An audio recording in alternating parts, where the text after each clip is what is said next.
What's up, you guys, and welcome to the second episode of Sport Champs. My name is Rick G. We got Dave right here to my right, and we got Winston behind the cam with a mic of his own. What is up, you guys? This week is International Fight Week, and we are powered by Street Champs. Thank you guys for joining us. I hope you guys liked our little intro, dude. Did you guys fuck with the intro? What's good? That was sick. We had to come with the intro, that sports type intro. You know what I'm saying? Absolutely. So you know, had to hit him with the good old ooh. You were telling me the whistle's a little loud though, huh? I kind of agree, dude. Yeah, it's not. It wasn't as bad. I had a lot of fun making that shit. I made that today. But yeah, what's up, you guys? My name is Rick G again. And welcome back, man, if you guys watched the last episode. And welcome to the show if you guys did not watch the last episode. This is now Street Champs' #1 sports podcast, and the only one, obviously. And yeah, man, let's just get into our weeks real quick.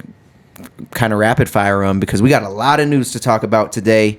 You know, my week was dope. Actually just got done with the studio, came down here, made the intros, made a few songs. Other than that, worked a lot. Getting ready for the Twista concert. You know, how was your week, dude? It was pretty cool. Just same old, you know what I mean? Just work, sleep, played a bunch of video games. That's about it. That Dave life. I'm real worried about next week because I got to get a tooth filled, and I get so much anxiety when I go to the dentist. Dentist work, man. Dentist work, it's not dude. Even pain. He's it's all money freaking out in the chair. Anxiety from, bro. You ain't got insurance. That stuff is so expensive. It is very expensive. Very expensive. All that shit's expensive. Anything medical is expensive as fuck. How we doing over there, Winston? Good. Fucking been watching Stranger Things. Oh, shit.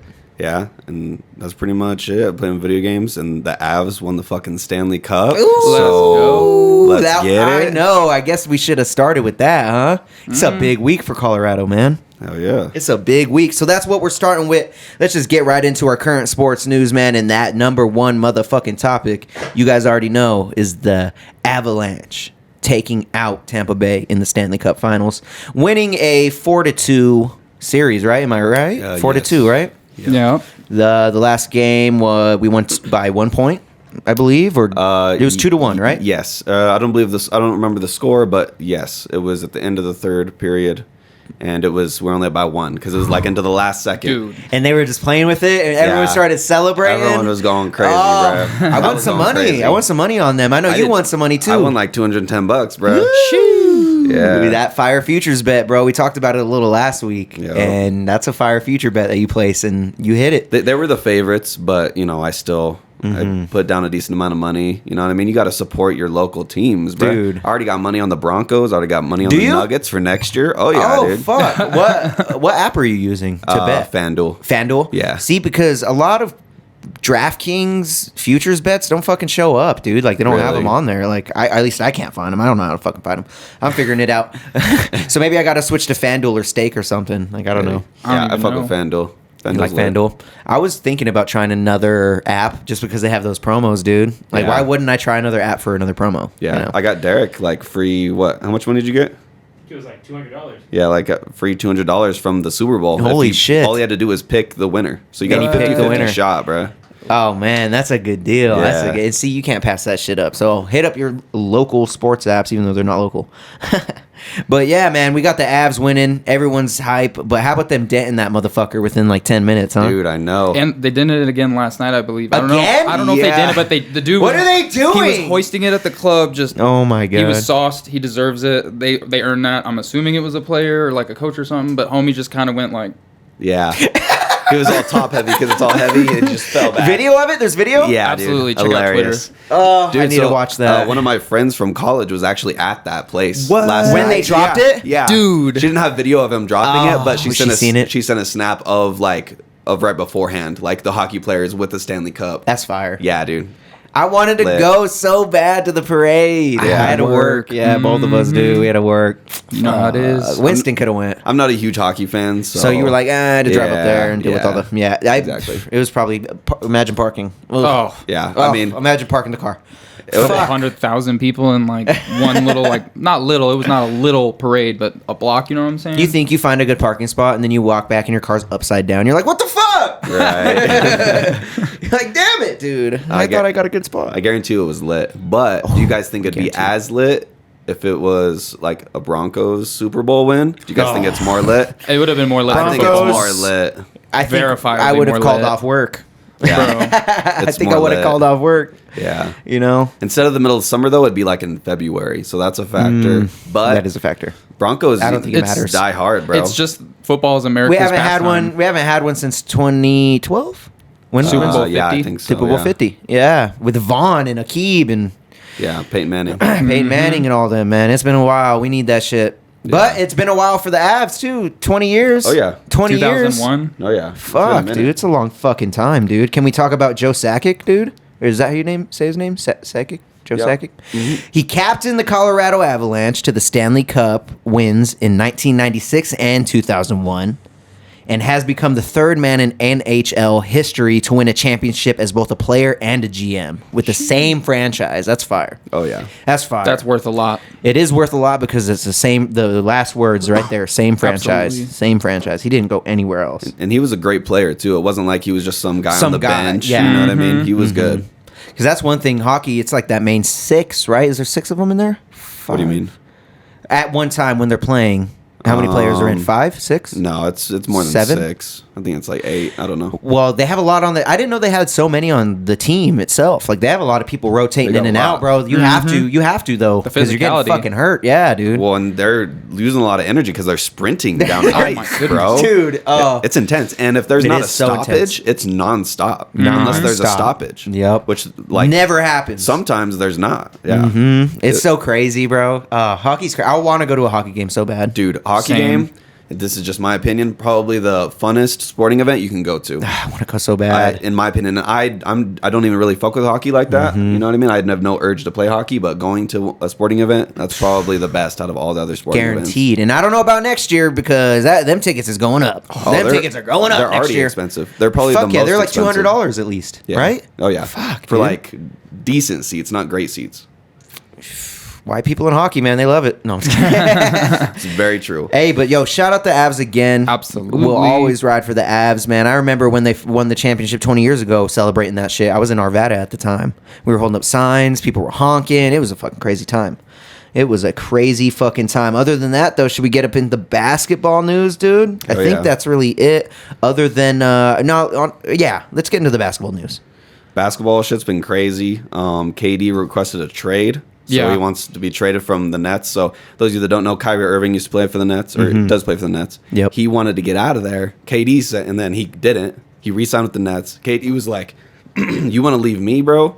I'm leaving." And Yo, so the now- Nets, it just seems like it's a mess right now. It is, Oh bro. my- They had James Harden. They traded him. Fucking, it's a mess, bro. Which I fuck with I fuck with Kyrie a lot, and I respect Good KD. player. What he did with the Warriors, I don't really fuck with, but I don't blame him for doing I mean, it. So. yeah. Yeah. So I don't really care, but He went and got a ring. I think KD's probably going to go to the Suns with a sign and I trade heard with about the DeAndre rumor. Ayton. So sign and trade with Ooh. DeAndre Ayton, Mikal Bridges will have to also be in there, and then maybe some other players. But I think he more than likely will go to the Suns. So And that's a rumor I seen on Twitter, too. I was like, the Suns. Yeah. Or the Heat. Yeah, or That's the his- Or the Heat. That was his list. Yeah, but see, KD's fucked because if you want to get a trade, they're gonna have to give up a lot of assets to get you, and Oh, then that's man. assets that's not on your team, and it makes you hard. It makes it harder to be good. To be a good team that's going to win championships and playoff games. Exactly. So that's why I would go with the Suns because they sign and trade. They're already going to lose DeAndre Ayton. So you sign and trade. That's an asset that you don't have that you're also giving the Nets. So I think that's why they go with him. But on other news, Mikal Bridges got a domestic violence in I seen LA. that. I have that written down, too, dude. Exactly. Well, and so In L.A., too. and he's a part of the Suns, so like maybe they don't He ain't trade even for home. him. Exactly. Is he still in jail? I can look it up real quick. Let me type in. I think he got off bond actually. His bond was like I think 150,000, so 10% of that's like 15K. He's probably been out, Got you. if I'm not mistaken. Okay. 22 hours ago, no basketball player Mikal Bridges was not arrested for domestic violence charge. What the fuck? I don't know. I mean, give me some time because Okay. that first article, I don't know if it's an ad and they're just fucking around. So yeah. So I don't know if they'll trade him. You know, he's got legal problems. But the Lakers are trying to get everyone. They tried to get Kyrie. Hold on, that's just in, dude. Mikal Bridges, a basketball player, was not detained on suspicion of domestic violence, according to his wife and family. Oh, okay. So that was a false story then. I guess so. Maybe It says, common name. Maybe. That makes sense. NBA player Miles Bridges and not Mikal Bridges was reportedly arrested in LA for felony Bridges. domestic violence. So there is a big mix-up right Miles here. Bridges plays for. He plays for the Hornets. Yeah, with LaMelo Ball. Well, that still sucks for him. That still does suck for him. Well, I mean, if he committed domestic violence, he had to come in. So it doesn't suck God for damn him. it! Well, But someone fucked up the names are in very these similar. stories. All right, well, someone got arrested. Don't do that. How about that? Yeah. No, I How about- thought it was yeah. for the Suns. I thought it was too. Either way. Because I wrote it down. Didn't when they it- just like You sign put someone? Miles. Did I put Miles? Yeah, I heard it was Mikal. God damn it.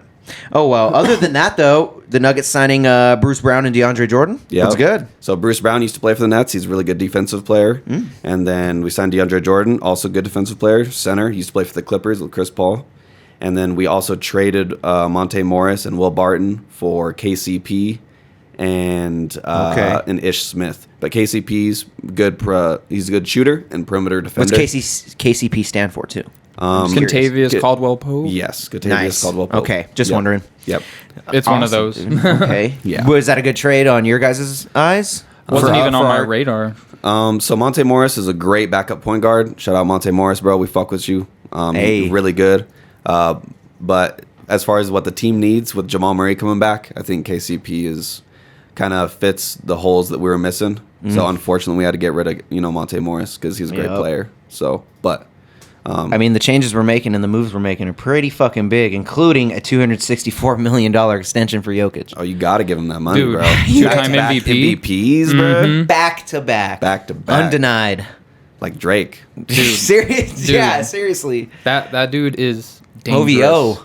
He's like, he's so fun to watch because if you're like not a uber athletic person and you want to be like good at sports, you can idolize him in a way because he's just all technique, super fundamental. You know what I mean? And dude's just a his tank. post game is insane. He can shoot. He's huge. He's got the best like dimes of any big man NBA history. I would say he's like the Magic Johnson center. Like Yeah. He's a walking double-double in any game he enters. really is, but man. His double-doubles are like 29 and 13. You know what I'm saying? He's nice to parlay up. I can Dude. say that without Dude. even having to parlay him up yet. I haven't even gotten to yet. He's just such I a know fun he's dude to gonna watch. be great. And he's a great teammate. He's not a me guy like a lot of the No. basketball players out there. Mhm. He's a all team person. He doesn't really love basketball that much, I don't think. So I don't think he's Why gonna do you be say that? playing. He loves the game of basketball, but I don't know. He started off as a jockey. Did you know that? No, like a Horses. fuck. Racing Really? horses. He's way too big to be a See, well, jockey. he used to be small, but he got tall. Yeah, he got big. Yeah. So What the fuck? jockey, that was his first love. Yep. Is- Really? He loves Yeah. horses. So he owns them. He went from being a jockey to playing basketball. I want a shirt with the Joker like caressing a horse. That would be fire. just That his would be face. the Just- You gotta dude. get on that. Can you get us that, dude? Can you get us that? You need Dude. to. we need to get a Nikola Jokic caressing a horse. Streetchamps.com or the merch site, whatever the fuck it's gonna be under. That's gonna be a thing. We need to sell those. Hell yeah. No, but yeah. So that'd be a great shirt. yeah, I only did think not know hat that. on him. I only think he's gonna play for like another 7 years or so. Really? He's a real family person, and I think he wants to retire. I And mean, go home. $264 million. Yeah. It's hard to get up and go work in some silk robes, dude. You know what I mean? Like fuck, dude. Like, Yeah. I think he plays out this contract and maybe like another 2 or 3 year contract because I think he's already like 27 or 28. So yeah, that's so crazy. I don't think he's gonna play like LeBron. You know, he's like Do a LeBron already thing. 37, 38. Jokic What more isn't does he gonna have to do prove, that. anyways? Like, I mean, Well- other than getting a ring, Yeah, I mean, I don't think Jokic gives a fuck. He doesn't care about winning MVP, bro. He doesn't give No. a fuck. dude, he doesn't give a He's fine literally He fuck. took trying the to trophy, win. bro. He just wants to win. That's all he gives a fuck about. He wants a ring. Yeah. He wants a fucking ring. As the Nuggets do. I want the Nuggets to win a championship too. Yeah. How crazy would it be? Boom, Avalanche just sets the fucking reins. Dude, like- the Broncos just storm in. All of our teams are competing. The Nuggets have been competing. We are. got fucked by injuries. The Broncos got Russ. I don't see us winning this year, but I think next year. we'll make the playoffs. Oh, for sure. We should. Yeah. If we don't make the playoffs, that's a disappointment. I'm just hoping Jerry I Judy wouldn't don't say get it's a hurt again. disappointment. I would definitely say Dude, it's disappointment if they don't make the playoffs. If they don't make the It playoffs, is. you're going against like the LA Chargers, beasts. They could win the division. The Chiefs, obviously losing Tyreek Hill, but are still dangerous. You know, you got Pat Mahomes, Definitely you got still Andy Reid. dangerous, yeah. That's two teams that like if the Chiefs don't make the playoffs, obviously I'm going to be very disappointed. But if it's behind Russ's Broncos and then those like LA Chargers, like And the Raiders, can't sleep I on the root Raiders. for good teams, and I'm the type of person who I will root for the AFC West, or I will root for who my team loses to. You know what I'm saying? Yeah. Because I have that mentality that like, oh, we lost to the second best or something. Maybe that's a consolidation trophy per se, but Yeah. Because that's why I'm in the Nuggets. I don't really give a fuck. I didn't want the Warriors to win. I mean, I wanted the Avalanche Tell to win. him. I wanted the Avalanche to win because they beat the Blues. I'm not a real like diehard hockey fan, but that's Yeah. the team I would root for. You know what I mean? But I mean, how my mom if the does. Broncos don't make the playoffs, I'm gonna be disappointed because we That's have Russ. fair. Bro. We have Russ. If the Chiefs don't make the playoffs, you're gonna be sad. oh, I'm gonna be devastated. I think Exactly. that's a jaw drop if the Chiefs don't make the playoffs. No, That's Not really. current state of the AFC you West. could argue Chiefs may be the worst team in the division. This It'd be year, difficult, but This I, year? I could hear the Why? narrative. You can Why make do the argument. How? Just I look, mean- compare weapons. You know what I'm saying? Nah. The Like, Raiders got better with Devontae Adams. Yep. They got Devontae Adams. That's why I Devontae said that. Yeah, Adams. dude. Yep. Fuck. And then the Broncos got Russ, obviously. Yep. And then Chiefs lost Tyreek. Chargers got Khalil Mack. Yep. So And it's- J.C. Jackson. Everyone You're got right. I better was other about to than say the Khalil Chargers. Mack. Chargers got worse. Or not Chargers. Chiefs got worse. Everyone else got better. It makes sense. is We it- got younger though.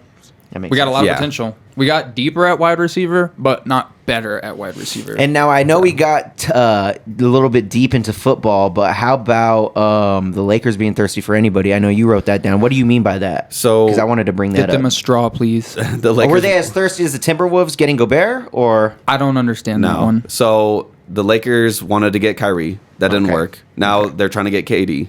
That probably not going to work because they don't have enough shit. They couldn't get Kyrie. They can't get KD. That's just what it is. They kept simple Russ. math. But they're trying to get everyone because they want to get rid of Russell Westbrook, and then Anthony Davis has been shit in the bed too.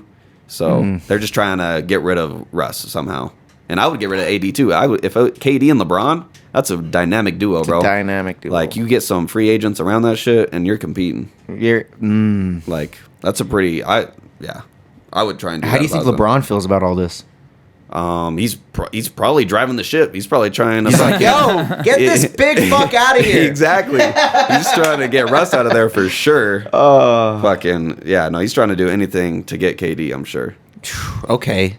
Well, it's good to see Katie's still a fucking huge asset, even though Oh yeah, he's You good. know. He's not as good as he was. Exactly, but that's he's what I still was good. gonna say. And then Gobert got traded to the Timberwolves, which is wild Yeah. because they already have a great all-star center in Karl Anthony Towns. And So wait, what's this trade entail? Who's doing what? so Who's trading what? Rudy Gobert plays for the Jazz. They're trading 4 first-round draft picks and some other players to Four? get Rudy Gobert, which is a center. He's a 7'3", can't shoot, can't do anything other than play defense, Block. interior defense. And Karl Anthony Towns is a center, 7 foot, like 250 pounds. So now they have 2 centers. I just don't see how it's going to work. You need a power forward to go with that center, and Karl Anthony Towns can't play power forward on defense for sure. On offense, he can, but not on defense. Have you seen it? Is this just your opinion, or like is this like a? What do you This mean? motherfucker. This can't is news play as of this. today, Like- though. The Oh, the this is Gobert brand trade. new news. Well, like I watch their games and I know their And play that's style. just what you. Okay. Yeah, I see you. I see you. I was I just mean, wondering. if you're 250, 7 foot, you can't keep up with LeBron, bro. You can't. You Yeah, can't. yeah. You can't do that. And LeBron's gonna play power forward every once in a while. and he's gonna dust you. Exactly. And you know, and players like that. So he's gonna get dusted on defense if he plays power forward. So I don't know what the Timberwolves are doing. Do you think their thought but- process on that is LeBron's getting old? No. What are you talking about? Like since never mind. Just go ahead. I guess I like misinterpreted that. That's some I of the- kind of fucked up. Yeah, the Timberwolves. So I think I fucked the up. Timberwolves Yeah. might try and get KD. I think they're stocking these draft. Or no, So the is this a Jazz- Winston prediction? The Jazz are actually trying to get KD. My bad. Oh, okay. Because they got all these first round draft picks, and then they got all these assets from the Timberwolves. So they're going to try and get KD with those assets. Some people are saying So Katie to the Jazz. potentially, and Potential. with Donovan Mitchell, which he's really good. He Yeah. is very good. Yeah, he's really good. So, and the Jazz haven't done shit mainly because of Gobert, in my opinion. Really? Yeah, he just Well, chokes who in else the do they have? playoffs. Who else do they have on the team? They have no one like No one that's- notable? Yeah, like Jordan Clarkson, he's good, but Okay. no star players. That's all they have. No one to be mentioned on Sport Champs. Yeah. What about? Don't they have that homie that like broke his leg in Boston? couple years ago. Gordon Hayward. Yeah. He used to play for them. I don't even know where he played. I think he plays for the Hornets. That was a long time ago, wasn't it? Yeah, then? he started I don't know with- why. He started I with like conflated the Jazz. a hot minute ago. Yeah, no, that was like probably 6-7 years ago. Notice how I referenced him breaking his leg? Yeah. The broken leg guy, right? Dude, that was like night one, and it snapped. And that was like Cleveland versus Boston when Kyrie Yup. just went to Boston. And then first game of KD playing against like James Harden, I believe. And that was such a good first night of basketball. Yeah, except That's in the past, though. breaking his leg. Bust. Snap. Yeah. Pass that over, dude. So that being said, we just had the Warriors win the finals. Who y'all got for futures? I know you placed a futures bet for the Nuggets, but I mean, is that who you think's going to actually take it? All this moving around, I mean, who knows? Like, Yeah. if KD goes to the Jazz are in the division with the Nuggets. Now, it's not as big Right. as football, so it doesn't matter as much, but it's still, like... That's still big. If KD and Donovan Mitchell, like, It's a level up. I don't want to go against that. That sounds scary. Who's the better player out of the two? Oh, KD for sure. KD. Yeah. Yeah. Okay. When was just healthy, checking. yeah. I mean, KD is 7 foot and he can dribble and shoot. Like, that's Donovan Mitchell is like 6'3" and he's really good, but there's only so much like you can do against a 7 foot guy that can dribble and shoot. Yeah. Like he's his own. He's his strongest opponent at that point. Like, because that's almost unguardable, Yep. and we've seen it. Prime KD. Like a rise up 7 foot jumper, you're not putting your hand in front of that. No. Centers are going to struggle to put their hand in front of that. Exactly, and they can't keep up with KD because he's too fast. Yeah. and he can dribble too well. So yeah, when he's on his It's a game, nightmare, bro. kind of. Yeah, if he's on his game, he's impossible to stop, pretty much. Yeah. Crazy. But- Here you go, Deryk. That's crazy, dude. Oh, But yeah, well, so- give me who do you think's going to be top 4 next year then? Warriors. Team wise, I kind of have the Warriors in there, of course, but I think it's too early for me to say. It's Just too with early. all these moves Makes that sense. just happened like yesterday, because that's when free agency It's started. kind of Yeah. Next hopped on. week, I'll be able to tell you. Okay. Because Okay. things will settle down and like we'll have a better idea. Do you see any other things happening within these trades? You know what I mean? Do you expect anything else other than what you've already stated? I see KD moving and probably Kyrie too.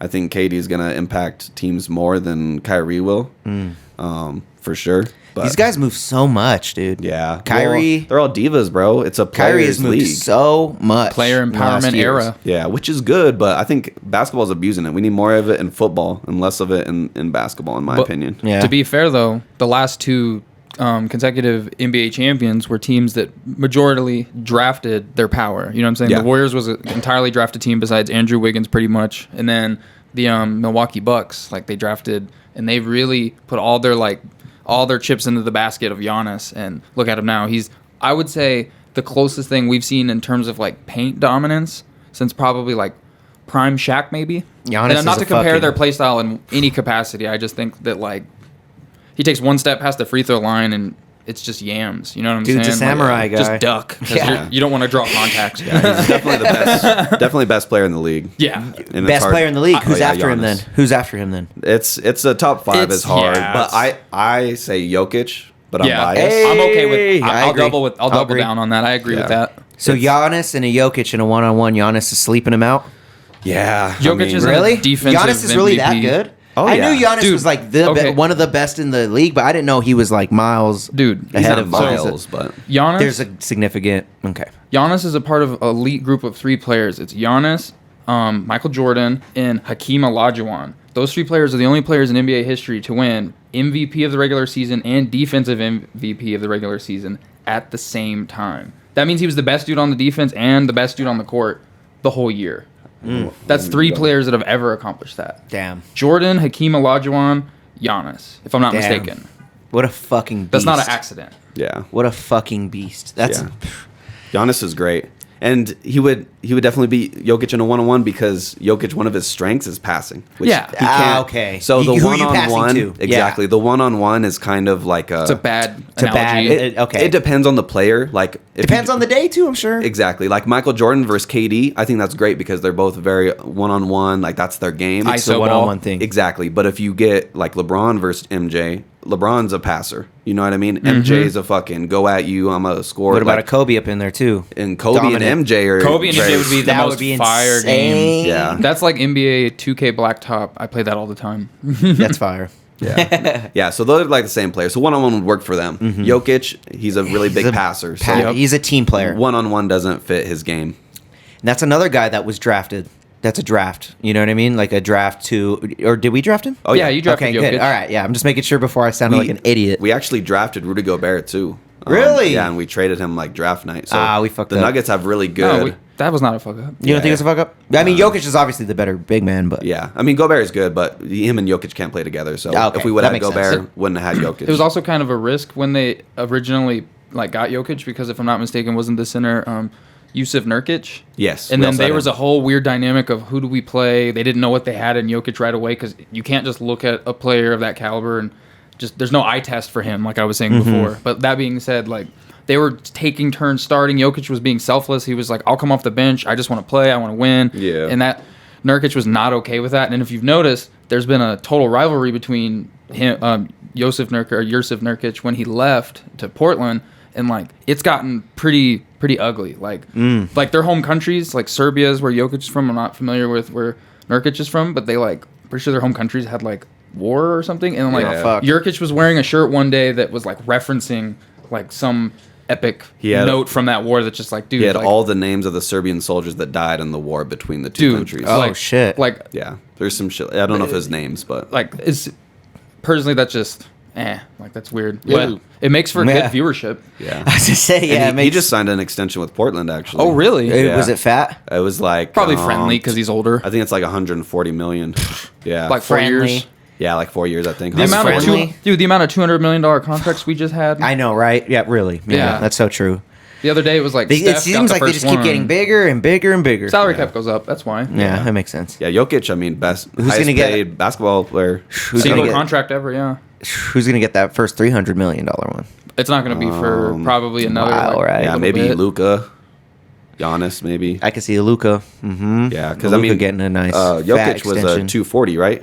They just gave Luka an extension. though, Jokic got the recently. biggest When he one. gets It was older. like 260. After I that. believe. Well, yeah, after that most I recently. think it was 260 something. 260. If I'm not mistaken. See, and he got the Supermax, like, so if you win MVP, then you even get more, like, it's all about Eligibility. accolades. So the more accolades Incentives you have, and- yep. then that means you're going to get paid more for the Supermax. Like, you have to be qualified for the Supermax. Not any Joe Schmo can get that shit. You That's have to fire. be on the same team. It's like So Jokic was pretty much like, Oh, yeah. No, dude. He's buying the fattest house in Serbia. Dude. Like, everything's so Every cheap. horse And, he like, wants. Turkey, I could only imagine. And Serbia's probably the same. Like, oh, you can dude, buy he's so much getting, shit. yeah.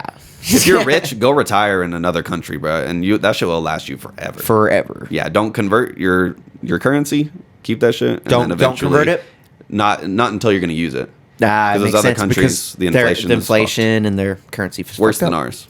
You know what else is fucked up? Adrian Peterson versus Le'Veon Bell in boxing. Right. What? I'm not shocked because there was originally a Twitter beef where Le'Veon was calling out Jake Paul, and he was right after Jake Paul had knocked out Tyron Woodley on their second bout. And Okay. as soon as that happened, and I thought this was kind of cool, I suppose. Tyron Woodley like went under his tweet or Instagram post or whatever, and he's just like, "Big dog, like you don't even deserve that paycheck. You got to fight me first, or something to that sentiment." And like.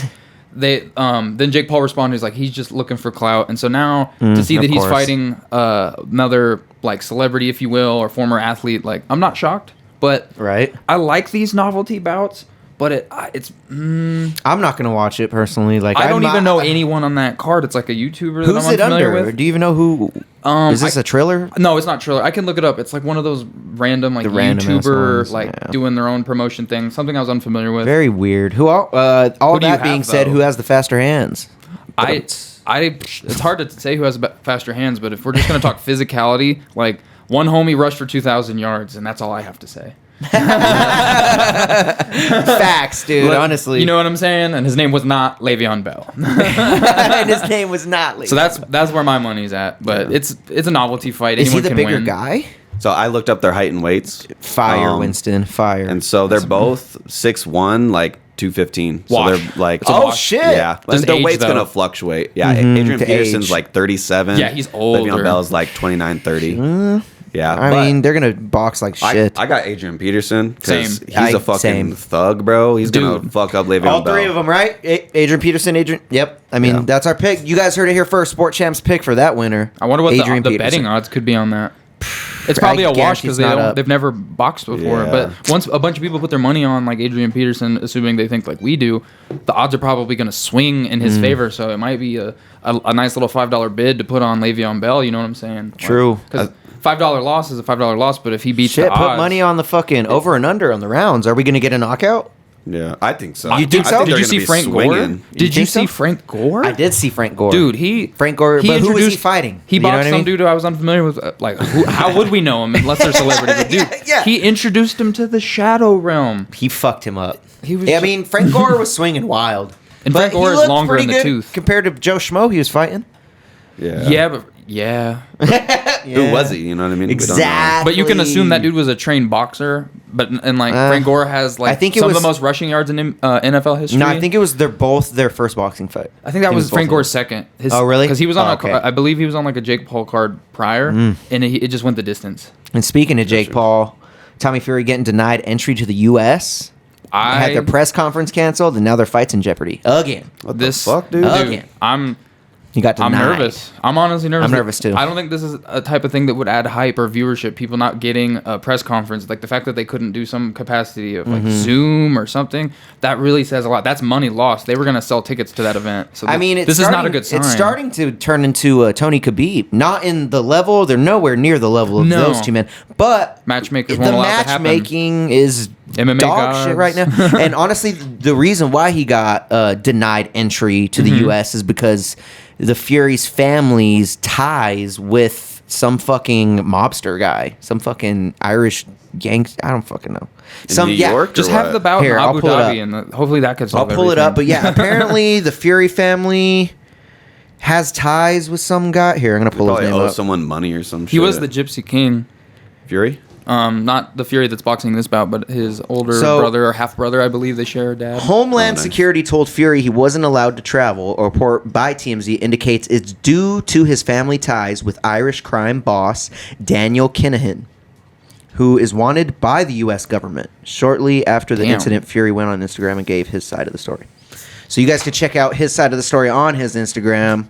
I'm not, because I don't really care that much, but I mean, Just want to see I the just want to bout. see, yeah, just fight already. I mean, Yeah, that's whack. hurry up, like get it done. What do you guys didn't figure that out before this? For real. Like, There's- he could have went there. Probably. Yeah, you could. I feel like this was- they fucked up. Why didn't he like go or come to a fight camp or at least like a 4-week little whatever?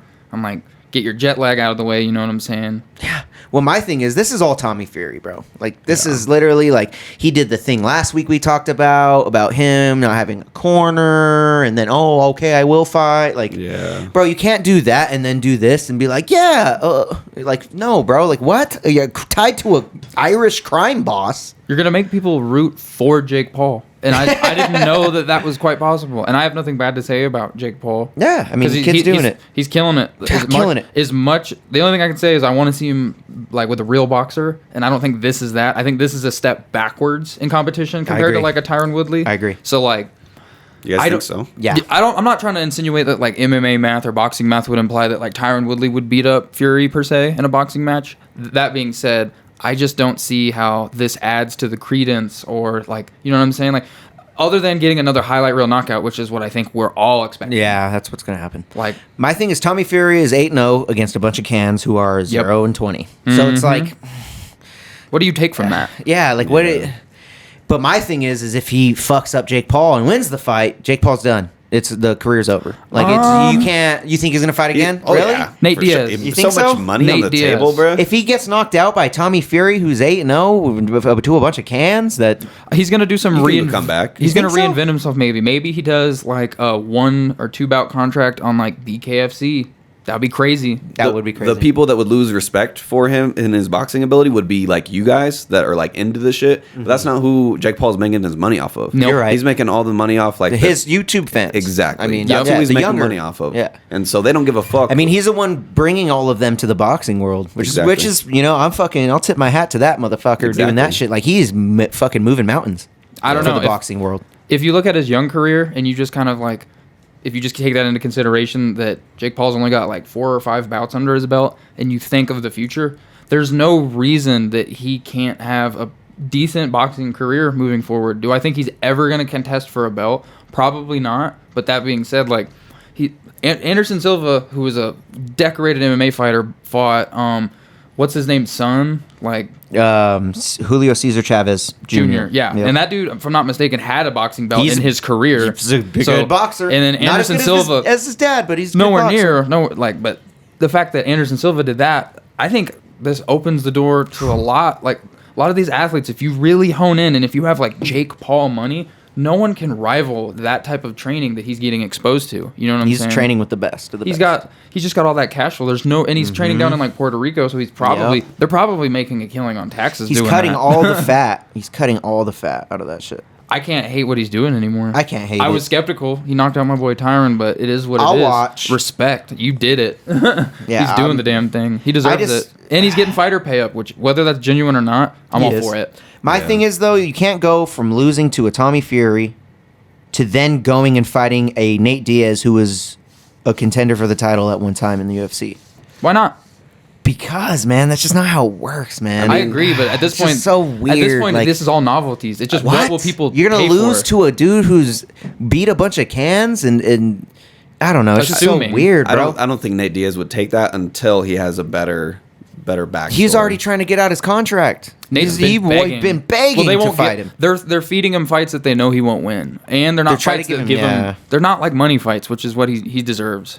Like He's he's the getting biggest fucked by the UFC UFC. poll besides Yes. Conor McGregor. Why are they fucking him He's over? literally he was He's calling for demanding. any fight. So all right. So what happened is he was calling for a certain fight. He wanted money for it. Yep. And then it got to the point to where he hadn't fought in fucking a year and a half already. Yeah. And then he's like, "Fuck this! Throw me a fight." And then they're like, "How about you fight a fucking Hamzat Chimaev, Which who was- will fucking murder you no matter what you do, and we'll just use you as a stepping stone to build his career." He's like, Yeah. "No, what? No, like what?" Are you gonna pay me for it? And they're like, no. So all that bullshit happened, and I'm just this verbatim. This is my version of this. And so he was like, no, I'm not fighting that. And then it got to the point where he's like, fuck it, I'll fucking fight him. Give me any fight. I have one more fight left on my contract. Let me out so I can go do what I want to do. Yeah. Like, Yeah. I have been on this one fight on my contract for 2 years almost. Yeah. And And they won't make him a fight. They keep passing him up, dude. They will not make him a fight. He called out Dustin Poirier. He's calling he's out gotten everybody. Twitter agreements to fight people. He's gotten like 5 different agreements to Yeah. fight somebody, and they will not give him a fight. And on why? Don't know. On top of that, though, he's been like one of the first times he mentioned that he wanted out of his contract. One of his training partners, who used to be in the UFC, now fights in Bellator, Yancy Medeiros. Mm-hmm. He was on that one of those nights. It was a 2-night event of Bellator fights in Hawaii, and Nate had tweeted like, "Yo, UFC released me at Bellator. What's up? I'm trying to get on this Hawaii card with my boy Yancy." And so like that was one of the first seeds. And on top of that, Dana White at the media, every time they bring him up, Dana White is not the type of promoter to like add smoke to fighters who aren't scheduled for a bout currently. So every time they bring him up, he's like, hasn't that dude won like one fight in 3 years or something like that? Yeah, he's just a dick about it. It just is what it is. So true. I don't know. I personally think they're waiting for McGregor. They're waiting for McGregor to heal. McGregor, Nate, 3. Yeah, we need that. Which sucks. I mean, hurts I both of I them. really don't need it. Like, I'll watch it, but like, Take my money. my thing's like, bro, like you guys should get. I would have rather watched DP Nate, if you ask me. Dustin Poirier Nate. They were calling Same. for that fight. Give him the fucking fight. Like, you Yeah. know what I mean? Get him out of here if he wants to leave. Like, fucking, why are we waiting? Like, I don't know. It was weird. I don't know. I think Conor and Nate would be a great fight because I think Conor's on his way down.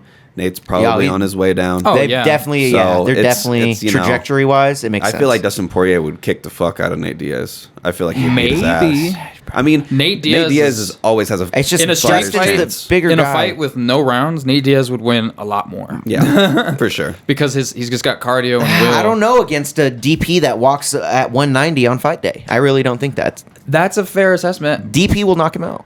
I mean, most I'm of the not saying he time, I couldn't. think. I think he If most not- certainly could. I just won't bet against Nate. I'm a homer. I just can't. Dude, and I get it. Like, he's the homie. Like, I hate to even say that. Like, I've fucked with I the love Diaz brothers for Dustin. more than 10 years. Yeah. But you're talking about a 190-pound Dustin Poirier. If you don't think Dustin Poirier, that big, can take out a smaller Oh, he Nate, certainly could. It wouldn't be. you know? Me being a homer is the only reason I'm saying I wouldn't bet against Nate Diaz. Like For sure. when you watch Nate fight It's a Leon biasy. Edwards, it wasn't even much of a competition. And then 30 seconds left of the fight, he just like whop whop, and then Leon's like almost done. And then That shit was crazy. Do you remember I the will night that admit we watched that? I'll admit that. Yeah, that shit was crazy. That was your bachelor party. It was, dude. We were all out. That was fun. Isn't that when Figgy lost to Brandon Moreno? Yeah, he got choked out. Dude, we were that at Coyote Ugly when we were watching that. Watching that on a phone. On a phone. What a night. That was cool. Yeah. That was a good night. Fucking A. Speaking of other good nights, imagine having John Jones in your corner for you. So he cornered his homie in the PFL. Did you see how thick Mans looked? He's thicking. He's thicking. He's thicking. I think he's going to... He's 215 easy, 225, They have to give him 230. Stipe. They have to He's give fucking, him. Yeah. If they really... Ngannou's hurt. He's recovering from surgery. If I was going to make a power move, if I was UFC, I don't know if this is the boxing, how like the weight classes line up, but make like a cruiserweight belt that would be like a 225. Because John Jones and Stipe, like, they would limit the weight class difference. Because right now, heavyweight is 206 to 265. You know damn well they ain't going to do that. But the reason Dana has stated, fuck making new fucking But the reason classes. that you could do that one specifically is because you would create a new belt that's more pay-per-views. That's more belt fights per year that will satisfy your ESPN deal. You know what I I'm don't saying? see Dana doing it. I'm sure he We won't. literally had Dana talking about cutting the fucking flyweight and featherweights. That's just because a year ago. They just realized that they have to couple those fights with other belt fights because as a standalone fight, if you don't make that like a fight night belt, it's probably not going to get the greatest viewership. Yeah. Which sucks. Like we had Henry suck. Cejudo and he deserves some good viewership. Demetrius Mighty Mouse Johnson deserved some good viewership. My thing. Oh, go ahead. Why do you guys think that is? Why do you guys think they get so much less viewership? Do you The think smaller it's guy? 'cause Less they're knockouts. just- Smaller guy? Do you think that's Less because they're knockouts? smaller and so it's knockouts? It's It's the been chaos, a thing. It's less been a thing chaos. forever since the start of the UFC. UFC 10. Heavyweights, man. Heavyweights. Yeah. People watch the heavyweights. They watch the bigger guys. The smaller guys, they're just. I don't know. I don't know what it is. I don't know Do you why. think it's I love because watching they're smaller people small and big, or do you think it's the knockouts? The knockout ratio. And the size of the Knockouts, octagon yeah. compared to the size of the people. When you have two dudes that are like 5'2" fighting each other in a 25-foot cage, they can virtually run. You know what I'm saying? Gotcha. But when you have two 6'4", 240-pound monsters who are fighting each Swinging other, hammers. they can Yeah. lean and hit each other in that damn cage. You know what I'm saying? Gotcha. So it's part that, but I don't think that's exactly fair because some of the most entertaining fights I would reference to like Lower go weight. look up. Like just watch Uriah Faber's WEC highlight reel. And tell me that Demetrius that isn't Johnson, fun Ray to Borg. watch. Demetrius Johnson, Ray Borg. Yeah, tell me that those are boring fights. Please, yeah, Bro, like flying armbar? What? Mm-hmm. Even Katie Taylor, Amanda Serrano. If we're talking about boxing too, those are two smaller weights. Even women I think that have had the best fight I've ever seen, comparable to all these other fights. I don't know. I Yeah. said that stupid, but When, you like, guys got what I meant. When UFC introduced their first lower than lightweight fight, their first 145-pound fight, it was if I'm not mistaken, it was a homie named Estrada, I believe, or Garcia in Nam Pham, who came off of the Ultimate Fighter. Yeah, Nam Pham. Leonard Garcia. It was Leonard Garcia. Leonard Garcia. and I Nam remember Pham. him. Leonard Garcia was the dude who was on the receiving end of that Peruvian neck crank thing or whatever it was from Korean Zombie. But that fight, the very first fight, was bonkers. So it's just Bonkers. like, do we think that the little dudes had a place in the UFC? Well, let's try it. And as soon as they tried it, they found out like, whoa, these dudes have cardio for days. And in a 15-minute fight, that's nothing. And take a pause for the cause, because I know we've been talking about MMA this whole time, yeah. but I forgot to hit this. It's time to talk MMA. I definitely forgot to hit that like 15 minutes ago, so we'll do it one more time, It's time to talk MMA. because we've been talking MMA the whole Yes, time. sir. But other than that, MMA, what was that? Is that your voice? That's me. Yeah, that's me. I made that today at the studio, y'all, because we had time left. All right, so in other news, I mean, we didn't really talk about it that much, though. John Jones cornering his homie, I thought that was really cool in the PFL, because we haven't seen him for a while. You guys said he's looking thick. He's looking too He's looking thick. thick. Too He's not thick? looking too thick. He's looking like a heavyweight, man. He's looking like a heavyweight. Okay. Making the Um, transition. Thick in a good way. Like a natural. At the end of the day, I still think it's too thick. I don't think the transition to heavyweight is a good idea for John, personally. He Yeah. will be so Because much slower. He's going to be so much slower, and you're fighting dudes that have been heavyweights their whole life. But- you have not been a heavyweight your whole life. You had to work to get to heavyweight. Those guys were born heavyweights, so like that's not good. You're the smaller man. I don't care if you're big. True. Mm-hmm. The only thing I would say that works in John Jones' favor is, if I'm not mistaken, he's had the longest reach in UFC history. I think one other dude Yeah, had the the reach same makes reach. a difference. 84.5-inch reach. Here's some reference. There's no heavyweight reach like that. Brock Lesnar, who is a much larger man, has an 82-inch reach. Now, you're that's splitting it. hairs when it comes Okay, to that 2.5 makes sense. inches. That makes sense. but, Yeah, that makes sense. Like Stefan Struve was 6'11", did not have an 84.5-inch reach. Yeah, you're right. You're right. That's crazy, bro. I forgot. And he Yeah, that paws reach at people. really matters. And John is good everywhere. John is good everywhere too. That's the thing. Like, but one thing that did happen is Dana announced that John Jones is ready to go. Did you see that? I saw He that. announced that John Jones is ready to go, and he will face Francis Ngannou or Stipe next. Those are the two. I want it to be Stipe personally Because Stipe. I, as lame as this may sound, I'm scared for John if he were to fight Ngannou, but I'm Same. scared for everybody other than maybe like Tyson Fury fighting like Ngannou. yeah. You know what I'm saying? That's like Tyson Fury would get pieced up in MMA if he fought Francis, but yeah, that's not in that's boxing, not his it's not thing. even a comparison. I don't think- Tyson Fury is going to destroy him. I'm biased because it's like recency bias. You know what I'm saying? I've had the privilege of being able to watch all the Tyson Fury bouts recently and watch him like take on Deontay Wilder a couple times. My favorite boxer. It's a recency He's bias, so but good. I would say he's like possibly the best heavyweight of all time. I would. It's hard to say, and no disrespect. I will agree with that statement. Possibly. If he beats Alexander Usyk. And he got out and said he's retiring before that. So I will never know if he will be. Because that is like the last puzzle piece for me. Yeah. For him being the undisputed heavyweight motherfucking boxing champion of the world. Alexander Usyk. But Yep. we're not going to see that fight, apparently. Maybe the theory is Tyson Fury did the I'm retiring from real boxing. I'm going to go fight Francis and do all these things. He's going to go make the money off Francis because he knew Francis's contract's up. He knows Francis wants to go back to the UFC and still fight with the UFC. We all know that. Yeah, it's his belt. He's going to fight Francis and then I'm not retired anymore. Alexander Usyk. You know what I mean? Just drops the My meme thing is from- maybe Tyson is just grabbing that money real quick. Yeah. He's young enough to keep going. He's the best boxer in the world. He can fucking beat Usyk still. I don't know why he's retiring. I agree with everything From you real just said, sentiment wise, and like look at how many times Floyd's retired. You know what I mean? Exactly. I think a part of that is it's almost a slap to the face to like all these promoters that are probably harassing him with like one fight contract deals. It's like, hey, come fight this dude, come fight that dude. There's a bunch of unfinished business at heavyweight that I would pay to see from him, like him versus Andy Ruiz. That would be great. Ruiz would get fucked up. Oh yeah, Ruiz would. but, Ruiz would get fucked up. like, we never got to see him. Like, I don't know. There's just so many good heavyweights that aren't trumping his record. Like, he's got the best record in heavyweight division right now, best resume, but so much untapped potential, so much Come money on, to be Tyson, made. come He doesn't back. owe us any bouts. He doesn't owe us shit. He doesn't owe us anything. He doesn't. He's sealed the fucking Hall of Fame Dude. career. But I want to see him fight Usyk. Just fucking go fight him, dude. You know what I'm saying? Just go fight him. But Go get that money, brother.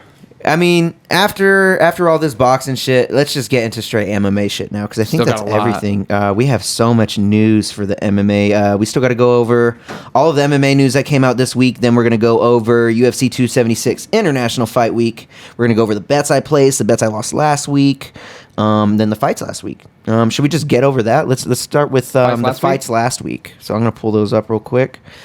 And we'll go over the results. I mean, we can start with Mousasi losing to Johnny Albin, huh? How about you start that one up, brother? I need to apologize to Johnny Albin for not doing my research. I have no excuse because, first of all, not only did you go in there and you beat Mousasi, you 50-45'd him. You won every round. After that first moment when you dropped him, it was just like, oh my goodness. And to add to that, he wrestled at the University of Missouri in my hometown. And as you know, every person who ever came out of that place was an MMA champion pretty much. And I have overwhelming bias or favorites for them. A couple of examples that became champions, notable champions. Ben Askren, he was University of Missouri. Tyron Woodley, University of Missouri. Michael Chandler, University of Missouri. And now Johnny Elvin. Every single one of those dudes are Hall of Famers, except for Johnny Elvin's young in his career, so he's got some ways to go. Yep. So, Johnny Elvin, I will never, ever bet against you ever again. Like, you're from the zoo, bro. He's from Kansas City originally, Kansas City, Missouri. Once I heard he was from Missouri, I was like, damn, they fucked up. It's over, bro. I heard over. it, yeah. Once I heard it, I guarantee once you heard it, you were like, what? Excuse me? yeah. He was like, fuck. He's like, I went against a Mizzou native? I'm stupid. Nah. hilarious. And, like, it's... I mean, he took my money, bro. He made me lose a good amount of bets. That was no accident, but whatever Mousasi's game plan was, that went out the window when he got punched in the face. that he got dropped, and like he fought well. It wasn't like an ass whooping as much as it was just like Johnny Elbin was out everythinging him. He took him down, I think, 8 times. You know what I'm saying? That's retarded. Landed a bunch of heavy strikes. Like, I think if they run it back, Mousasi could definitely learn from his mistakes and probably take it back. But he made I will never bet Mousasi look like that an will amateur. happen. He made Mousasi look like an amateur. He made a dude with 50 fights versus a dude with 11 fights. It didn't look crazy. Oh my god, he big brothered him. And he trains at ATT. That's the thing with Elbin. He trains at ATT. He actually trains with a lot of good guys, man. Oh yeah, they've killers. been so high on him. And if I known that, I'd have put the money on Elbin. And again, I got to apologize because I didn't do my research. But to be fair, we thought we did. It's Gegard Mousasi. To be fair, though, like Bellator's ranking system is very arbitrary. They'll have like fighters who will beat like a number 4 guy will beat a number like 3 guy, and then the very next week the number 3 guy is number 5, and the number 4 guy is like, or the number whatever guy is like below him still. So it's like, how exactly did that come about? But I don't know. That's one thing I love about MMA, and I kind of referenced it in the past. Like any given night, like we had the Juliana Pena Amanda Nunes reference. Like this is a Bellator-esque reference for that. Mousasi was an overwhelming favorite. Yeah. The betting favorite wasn't the same. It was like a 2-1. But that being said, like anything can happen in that cage. Anything, bro. Yeah. Anything at all. Do you remember any other Bellator fights from that card? So who else was on there? Because I'm not gonna look it up. Let's just kind of off memory for the Bellator one. Danny Sabatello beat Sabatello. He beat Hugo. Yes. I think his last name is Hugo Andre, something like that. It was Brazilian. a snoozer though. It was a snoozer, but he had to do that. Sabatello. Yeah, okay, so I refer to that as I think the featherweight Grand Prix. I was wrong. It's the bantamweight. So Sabatello is earning his brownie points the exact same way Colby Covington did. I think he took his page out the blue book because like if you look, Sabatello dyed his hair white. He out of nowhere starts talking all kinds of shit, and he is backing it up. He was backing it. If I'm not mistaken, he was a wrestling captain in college. Like at the I like his personality too. I like what he's doing, but his next fight ahead of him is against the interim belt holder. Raphael Stotts. I think I butchered his first name. Dude. It's Stotts. Dude, Stotts is a beast. It's Raytheon, I think. Yeah, he has a very unique name, so I know I butchered that, but that's going to be good. And then on the other side, you have... He's already talking shit to him, too. Oh. Who do you got on that? I got Stotts. Personally. I fuck with Danny Sabatello, and I'm probably going to regret saying that, but I got Stotts. I think I'm going to go with Sabatello. He's got a lot of momentum, and he reminds me of Conor when Conor was on his rise. He had that impenetrable ego. Okay. But yeah, that's hard to deny. On the other end, it's Patchy Mix versus it's defeating me at the moment. But on the other end of that Grand Prix, I have no idea. Because he won that night as well. God damn it. It's all good. Either way, that Grand Prix, I didn't look it up. I love the Bellator format. I love the Grand Prix format. They make their champion compete in it. Here, I'll look it up. Fuck it. I'll look it up. I guess I should have started doing this earlier. I don't know. I didn't plan on looking up Bellator because I really Sabatello and then Mousasi, and that's really. Yeah, it was kind of a subtle card. I think it was only. I didn't really know many. One thing I want to mention that I thought was interesting is on these Grand Prix cards, every single fight that's in the Grand Prix that was on that card was 5 rounds. Every single one. So that's interesting. That's a whole different dynamic. You know what I'm saying? You're getting championship rounds every fight in the Grand Prix. So even if you don't win it, you're getting a good championship-esque experience. Yeah, so we got Johnny Elbin defeating Gegard Mousasi, Danny Sabatello defeating Leonardo Higo, Magomedov defeating Enrique Barzola, him versus Patchy Brandon Ward. Okay, so him versus Patchy Mix. I got Magomed. Magomed easily because he guillotine chokes Enrique in the 4th round. Yeah, and it was a good back and forth fight. I would say Magomedov because of he wasn't used to who he was, like the styles make fights, you know what I'm saying? I wouldn't say he was losing the fight by any means, but he was having difficulty setting up like his moves per se. Like he's a takedown heavy grappler, so he was throwing some heavy strikes. Not necessarily his bread and butter at the moment, but ultimately got it done the way he wanted to. He still had a whole 5 minutes and change to spare, so more power to him. And the main card on Patchy Mix, have you seen how tall that guy is? It's fucking huge. He's long, dude. He's tall, and he's young. I'm pretty sure he's only like 23 or 24 years old.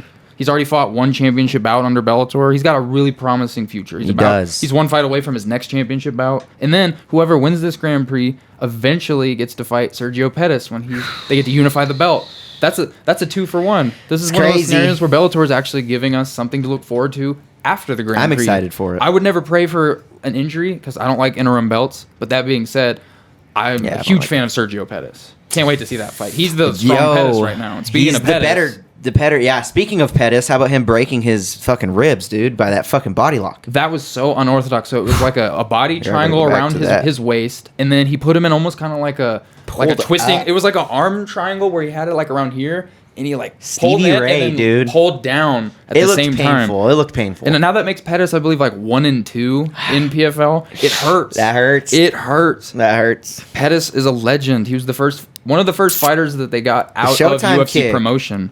He was on the Wheaties box. Dude, the Wheaties guy. Dude. Is losing. His kick against Benson Henderson, as you just referenced, the last fight in WEC history. Again, that's one of those highlights. So if you've never watched MMA and you just look up best moments in MMA history, you're gonna watch that highlight, probably whether you realize it or not. Or, yeah, you've seen it or not. Just chaos. Speaking of losing, how about us losing Misha Tate versus Lauren Murphy for this good She old has COVID. International Fight Week card? Lauren Murphy announced recently, or her manager announced, I believe, that she has COVID. Yep, Which is seen it. It sucks. Now they're rescheduled for July 16th. Nothing you can do about COVID, ladies and gentlemen. Just sucks. I wanted to see that fight on the 2nd. It's International Fight Week. Yeah. Come on. Yeah, we deserve to see that fight. Yeah. Sad we lost it. Sad Anthony broke his ribs. That shit sucks. But Crazy. Big congrats to Stevie Ray. Yeah. Fuck, dude. Ow. Like, just ow. Out of all that, ow. All right, so let's go over these last UFC fights.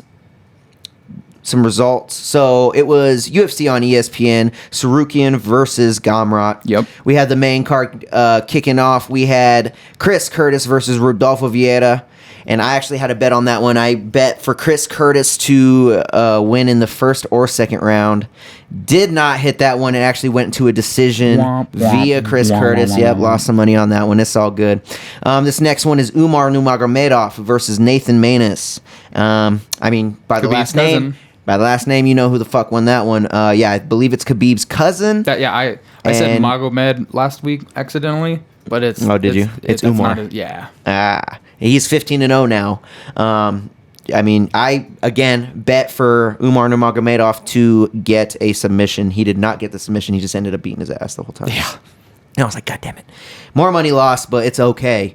I didn't bet that much on that one. Other than that, we had Thiago Moises versus Christos Gigios, whatever the fuck. And we had Thiago Moises as a round one submission win. We also had Josh Parisian getting the second round TKO KO on Alan Baudot. And then the last two fights, those are the ones I was really interested in. Shavka Rahmanov versus Neil Magny. I know you had Neil Magny in your thoughts last week, but man, did Neil Magny get fucking dominated on that fight, huh? I mean, I don't think it hurts. Like, it doesn't. I didn't want to see my boy Neil lose. Like, especially after recently meeting the guy, getting to take a picture with him. I was so excited to like applaud his victory, and he's still got a lot left in the tooth, I think. I don't know what his agenda is for the rest of his MMA career because he's coaching a lot. He has a lot of programs up in Denver that he does with like kids wrestling and stuff. So like he has a very, very busy schedule. If he has the agenda to keep fighting, which I really, really hope he does, I hope the UFC keeps giving him these matchups because he's been basically like a gatekeeper. So like, oh, you have a hype train, you fight at 170? Well, here's Neil Magny. Have at it. Here's Neil Magny. And he either steamrolls him or you're in for a good fight. And he went up against a dude who was a specialist and he got caught in a choke. And the thing that sucks is 16-0 now. there was 4 seconds left in that round. You could hear the corner yelling, "You got 5 seconds, Neil, 5 seconds, Neil," and he couldn't make it. That tells you how deep that choke was. It was a deep, hard. I mean, Shavka I've seen all of his fights in the UFC so far, and all of them have been like that. Dude, these dominant. These like Russian, Dagestani like killers are just coming over, and like it's cold and bitter over there, and they have nothing better to do than be good at all things like survival, and that translates to MMA, and it's just generations of that. One thing I hope they do is I hope they streamline Shavkat Rakhmonov like they did Khamzat Chimaev. Yes. Let him streamline eat. this dude to the top. Let him eat. He just took out Neil Magny in 2 rounds. Like, are you kidding me? Crazy. Other than that, we had Arman Sarukian losing the decision to Gamrot. Did you watch that fight? I did. I was watching that fight. Who'd you have? I went into that I knew who Gamrot was, but I was like, it's anyone's fight for me. I had money on Sarukian, so you know who the fuck I was going for. I think he won the fight too. I'm not a judge, so don't ask me. But I thought he had the last 3 rounds. That's fair. It was such a back and forth fight that it's really hard to judge that one. It's hard to judge. It's hard that to one judge. could go 5, or they could do another 5 rounds, and it could look the exact same. And I bet why I think he had the last 3 rounds is because I had money on him. That'll persuade you. Go! Go! Like, you know what I mean? Fuck. Get him. But other than that main card was fire. The whole card was pretty fire. We had a decent amount of decisions, one of them being Vanessa Demopoulos, but I wanted to bring her up because she's jumping in all these commentators' arms now, bruh. She did it to Joe, and she did it to, was that Bisping this time? And then she tweeted that Joe was much more embracing in his arms, and then Bisping retweeted it, and he was just like, I'm offended. Or something he was like that. I'm appalled, I think is what his tweet said. Other than that, we had Mario Bautista submitting Brian Kelleher, taking my money again.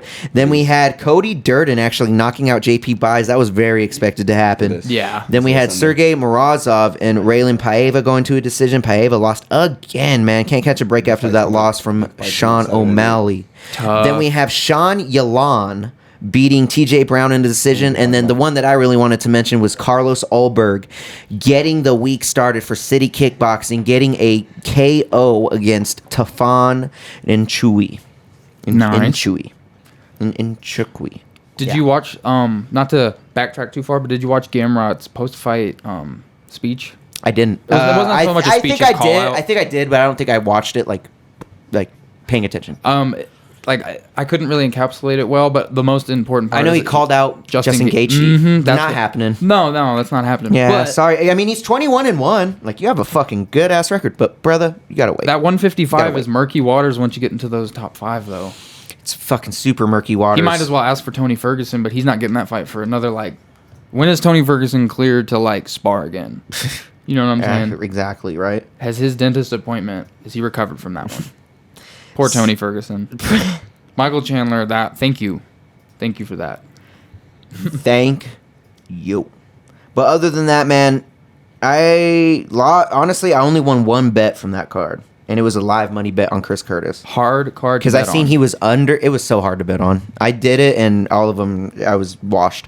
But I did do a live bet on Chris Curtis because I seen he was a plus 130 or something. Okay. He was a plus 110. That whole fight night was kind of... And he was a negative the whole night, and I seen he was a 110. I was like, I think he got it. So I just put a quick $5 on him and got it for me. But really, other than that, man, I didn't really bet too much on anything else other than the UFC card. I do have a lot of bets for this one. So why don't we just jump right into... I'm just checking if we have any other MMA news before we get into International Fight Week, and I don't. So now, what's up, guys? International Fight Week. I hope everybody is excited. I know I am. Can't wait. I know I am. So I have a question. What's up, brother? What's so special about International Fight Week? It's just a bigger... They plan to stack their pay-per-view more because it's a bigger week for them. It's their summer card. We're in our summer now. You know what I mean? It's like their special event. And it's kind of a special event for the summer. And they started it 10 years ago. And it's for... You're taking all of the fighters around the world for one card. You know what I mean? Usually we're going to Singapore. We got a bunch of these Singapore fighters on. We're going to Brazil. We got a bunch of these Brazil fighters on. We're going to the UK. We got a bunch of these UK fighters on. Yep. This is International Fight Week. They're doing it in Vegas. And they're bringing all of these people from around the world to fight each other. Usually, I mean, that's kind of the idea of it. This year, it's just kind of big fights, big fights, big fights. It doesn't really matter where they're from. We have a lot of Americans on this card. Yep. And that's really due to COVID. Would this look the same if it wasn't for COVID? I don't know. Because I don't know how the other world is operating still. No one really knows. And that's what Dana says. The reason why he's still in Las Vegas for fucking I don't know how many pay-per-views, because it's the easiest to do. They're not getting any pushback. They're getting to do it normal, like how they do it. So that's why they're there. But International Fight Week is just... I don't know, media for us, it's a very big event because they just stack the fucking card. Yeah. They stack the card, the prelims, the early prelims. There's just so many good fights coming off. So let's just start from the bottom, go all the way to the top and talk about it. First fight on the early prelim starting at 4 p.m. We got Jessica Rose Clark and Julia Stoliarenko. And I got Jessica Rose Clark personally. I've watched her fight before. This is her first big pay-per-view event. Even though it's on an early prelim, doesn't matter. You're still on a very huge event. So I got her pulling the win, going for the Aussie. Do you know who either of them are? I'm not too familiar with either of them. So Okay. it's kind of hard for me to say. For sure. So yeah, so I know Jessica Rose Clark. I've watched 2 of her fights, I think. I've watched all of them in the UFC, I believe. I really got to know her a lot better on Ariel Helwani's MMA Hour, though, recently. Nice.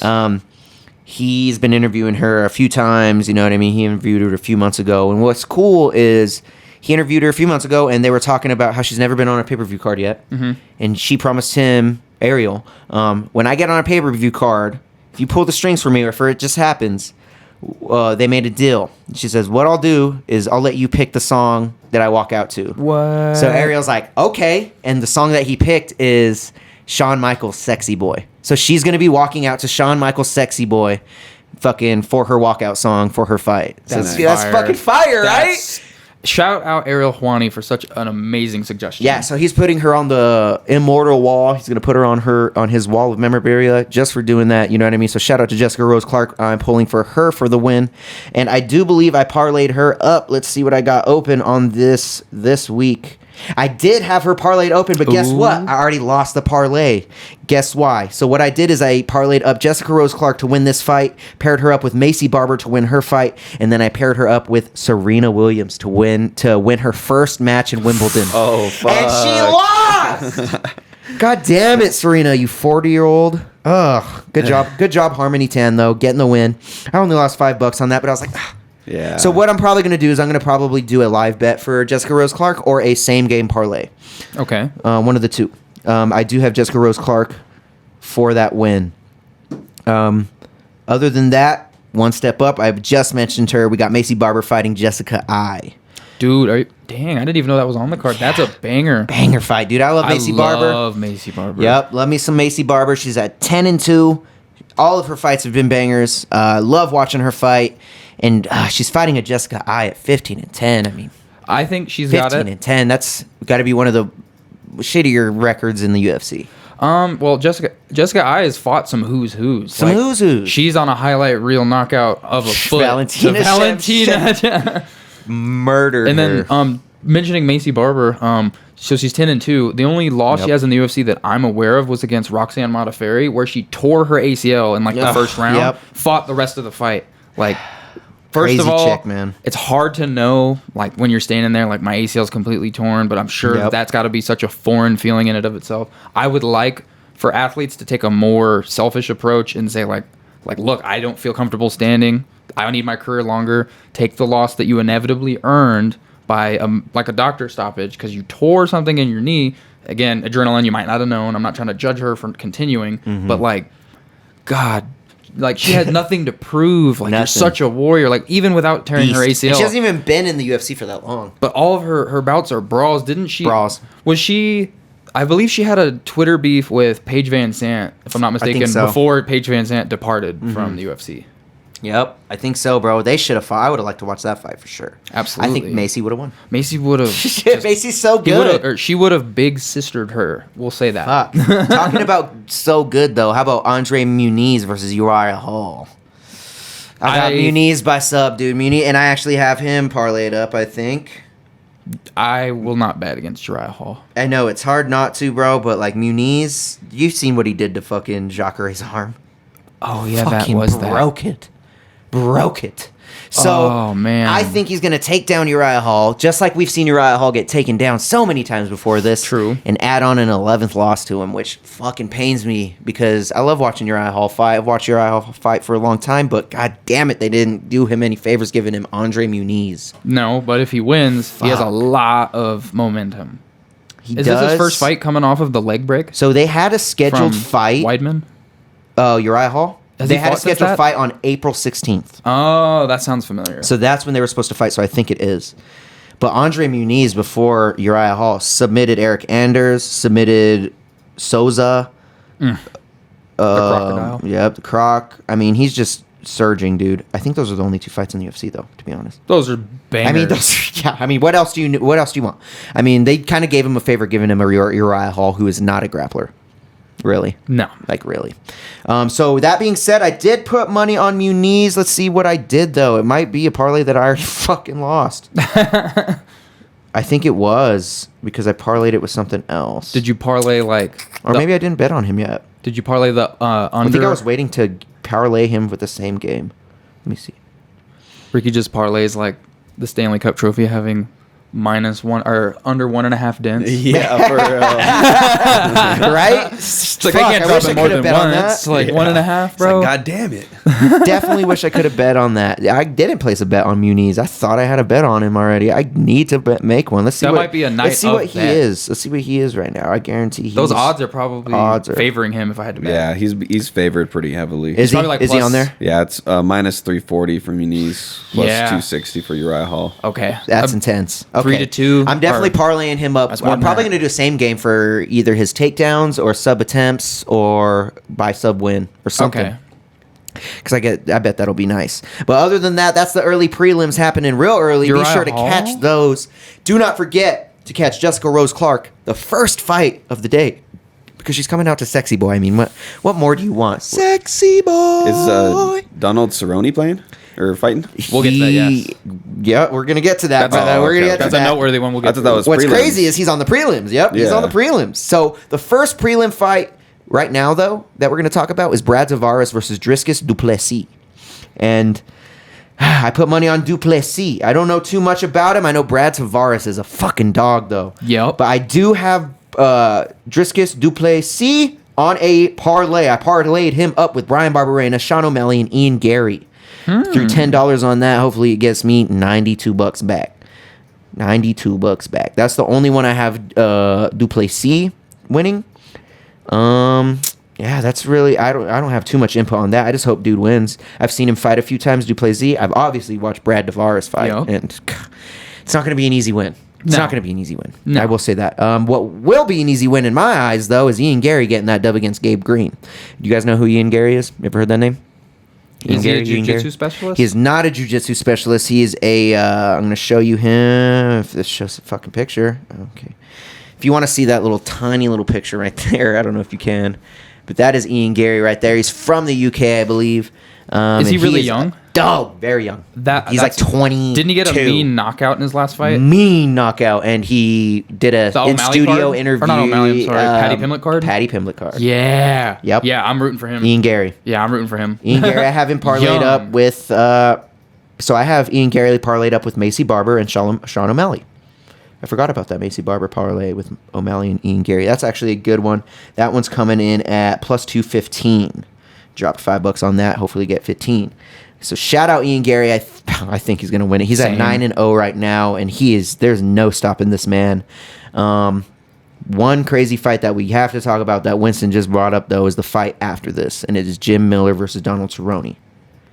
And I think the winner has the most wins or something. I can't. No, because Jim Miller has No. 34 and Donald has 36. Miller, I believe, has clocked the most bouts in the UFC. He's got like 30 some. Mm-hmm. And then Donald Cerrone, I think him, if I'm not mistaken, I'm gonna have to Google this later. Him and I believe Charles Oliveira have traded for the most finishes in UFC history. Or maybe Okay. it's Oliveira has the most submission victories or like rear naked choke victories. But a note that I wanted to mention about this fight that I didn't even know was happening. So like we all know that Donald was scheduled to fight Joe Lozon twice in 6 weeks. They moved it to a second card because at first Donald Cerrone got sick, and then Joe Lozon had a knee lockup scenario. We don't quite know the severity of that, but when they came to Cerrone or approached him to fight Miller for this fight, giving him the opportunity, he didn't necessarily want it right away, and then they came back at him again and offered it again. But the thing that they Probably changed, more money. But no, the thing that they changed that I'm aware of is the second time that they offered him the fight, they offered it at 170, and that's what he accepted. This is at 170. Miller has not fought at 170 that I'm aware of. Shit, I didn't even think So about Miller that. is talking about. I watched him on Ariel Helwani. He said in his interview, he's just like, this is going to be very interesting because he's like,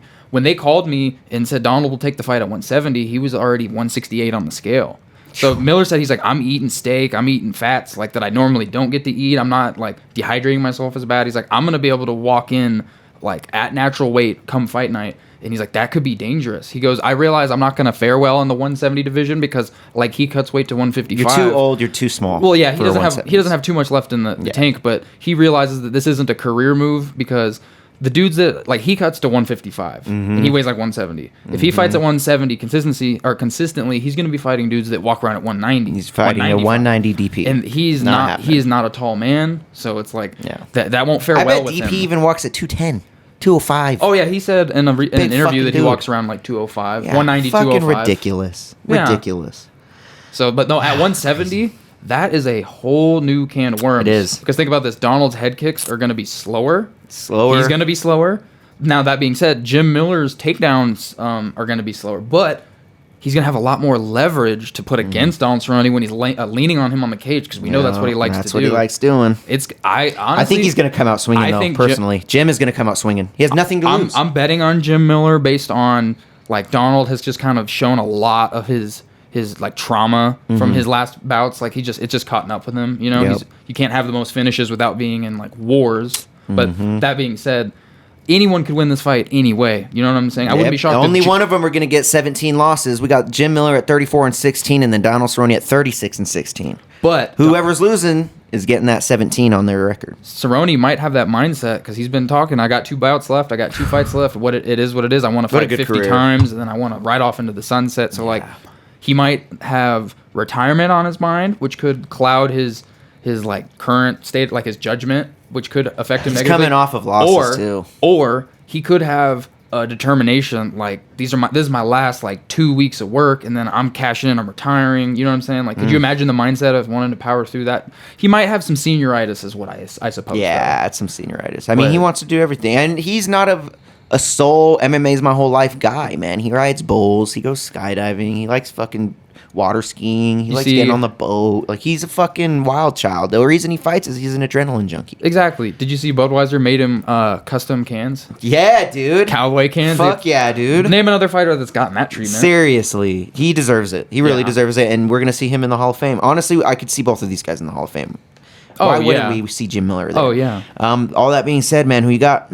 Jim Miller, but I think Jim Miller is going to win. I want Donald to win, though. I don't really care who wins because I love both these fighters so much. As lame as this sounds, it's bittersweet watching them fight just for the fact that that's one step closer to never seeing them fight ever again. I know, it's and so I can't, sad. I can't. Donald, every makes me fight so Donald has happy. ever been in, even if he got wiped, was I still still clap, was bro. no, it was still Yeah. you were on the seat of your it was entertaining. You know what I'm saying? He was never in a boring fight, and he never had a fight that you weren't itching to see. Never. You know what I'm saying? Hopefully, here's some weird premonition. Maybe Donald wins by a devastating head kick, which he's been known to do. That'd be so insane. He has a fire post-fight press conference. And let's say, I don't know, what if he calls out like Nate Diaz? I would like that. That would be a cool. great last bout for both of them. It would and be. I would pay to see that. I would pay for that to be a main event, pay-per-view, no belt. Cerrone Diaz, Cowboy versus Diaz. Bring the BMF belt back because it doesn't have to belong to one person. Fuck the BMF belt. That was that one-time thing. Bro. I loved the gimmick. Move on. Let's move on. I loved the gimmick. Did you? That's crazy. It's like my old WWE. It's like the hardcore belt. You weren't the champ, but you could brag about But you it. tried. You earned it. But yeah, I mean, I know Winston fucked with Cerrone. I know you know him, right? Yeah. I don't really know who Brad You don't- Miller too much. Jim Miller. I mean, you tried. It's okay. his name sounds familiar, but You've I seen don't- him fight. You just don't. You know, it's like one of those Yeah. songs that you know you've listened to, but you just didn't realize it. right. I don't know who the artist is. But I mean, other than that, you're probably going to not know either of these guys, Winston. We got Brad Riddell versus Jalen Turner. That's going to be a fucking barn burner, too. I got Jalen Turner easily because he's going to win in the stand-up, personally. And if he takes it to the ground, he's fucking dangerous on the ground, too. So I think even if Brad Riddell takes it to the ground, he's going to be in fucking bad position. Yeah, I with, have to Jalen concur. Turner. I don't see the other homie's path to victory other than like it being his night. You know what I mean? Because my thing is he just KO'd Jamie Malarkey, in the UFC. So this is his... let's see what he did last year. Then he submitted... Came off a submission, and he's his last 4 fights are 4 finishes, man. 2 submissions, 2 KOs. Like, how are you going to do this, Brad Riddell? I have no idea how you're going to do this, brother.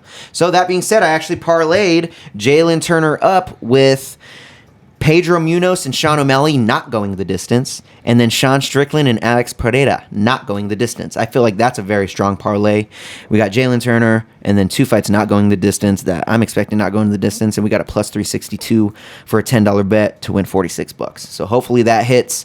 Rooting for Jalen Turner on that. That's actually your featured prelim for International Fight Week, so be sure to check that out. I think... this whole card's kind of messed up since Lauren Murphy and Misha Tate kind of got out. Your feature prelim was supposed to be Sean O'Malley versus Pedro Munoz. Now your first pay-per-view fight is Sean O'Malley, Pedro Munoz. So let's just talk about that one. That's a fat one to get into, man. Fuck. Man. Sean O'Malley all day, though. I got Sean O'Malley parlayed up, like I said, with Macy Barber and Ian Gary. I think I also have him parlayed up with Brian Barberena, Driscus Duplessis, Sean O'Malley, and Ian Gary. And actually, let me not get too ahead of myself. I think I skipped one of those cards. No, Robbie it's Lawler. Robbie, So I it's was not waiting. on here, though. Hold That's on, why. here's Google's why. all fucked It's- up. That was on originally this. a prelim. That's why. That was a prelim, and Twitter was not having it. And then Fate would have it that Lauren Murphy would get COVID. And so the they're on UFC it. took Oh, the yeah, there initiative it is. No, to okay, bump I'm up tripping. Robbie Lawler to the main card. And that was like the first thing they asked him at the press conference was, like, how do you feel being on the main card? And he was just just had a great head on his shoulders, as Robbie always does, and just said he's ready to put on a show for the fans. Like he It's gonna be a good always one. does. Like I can't wait. All right, so let's get back to Sean O'Malley, Pedro Yeah. Munoz, because I didn't realize that We'll go Barberena back and to that Lawler one. was after them. So, yeah, Sean O'Malley, Pedro Munoz is going to be a fucking banger. Pedro Munoz is a fucking boss, but I don't think anyone's stopping Sean O'Malley right now other than Chito Vera, really. So if I had to bet on how this fight ends or how it goes about, this kind of contradicts your parlay, but Mm-hmm. I'm just gonna use some past experiences. So like when Sean O'Malley fought, I don't even remember his name because he was only in the UFC for that one card to do with like the green hair or whatever. Oh, yeah. And we just Dusted got him. to see him just dance on that kid's face the entire I time. forgot what his Like, name is, like Minotauro or It was- something. I forgot. Regardless, Montejo? or he like Sean O'Malley didn't look like he was getting winded or tired. We just got to see him against a dude who just wasn't going to fall down, which Yeah. is rare. But He's fucking him up. Pedro Munoz, not only is he probably not going to fall down, it's hard to gauge chin strength because it is what it is. It's a fight, but he's going to be coming after him. I think Pedro Munoz has more tools, or he has like more weapons in his tool belt to use. I just think he's not as proficient at those weapons as O'Malley is at his striking. So I think this fight might go the distance, and this is my people's fight of the night. I could see that. I think this legitimately has most entertaining fight of the night written all over it. Easily. And that's hard to say because like there's so many fights we've already talked about that you could, that very first fight with like the girl card or whatever, that could be the best fight of the night, and I wouldn't be shocked at all. I'd be like, yeah, like she got all that momentum. So to say that this is going to be the best fight of the night, it says a lot in my opinion. And we're talking about a Pedro Munoz who just beat a Dominic Cruz who just lost to Dominic Cruz by decision, who just lost to Jose Aldo by decision, but who just beat Jimmy Rivera by decisions. And that was last year. This is his first fight of the year.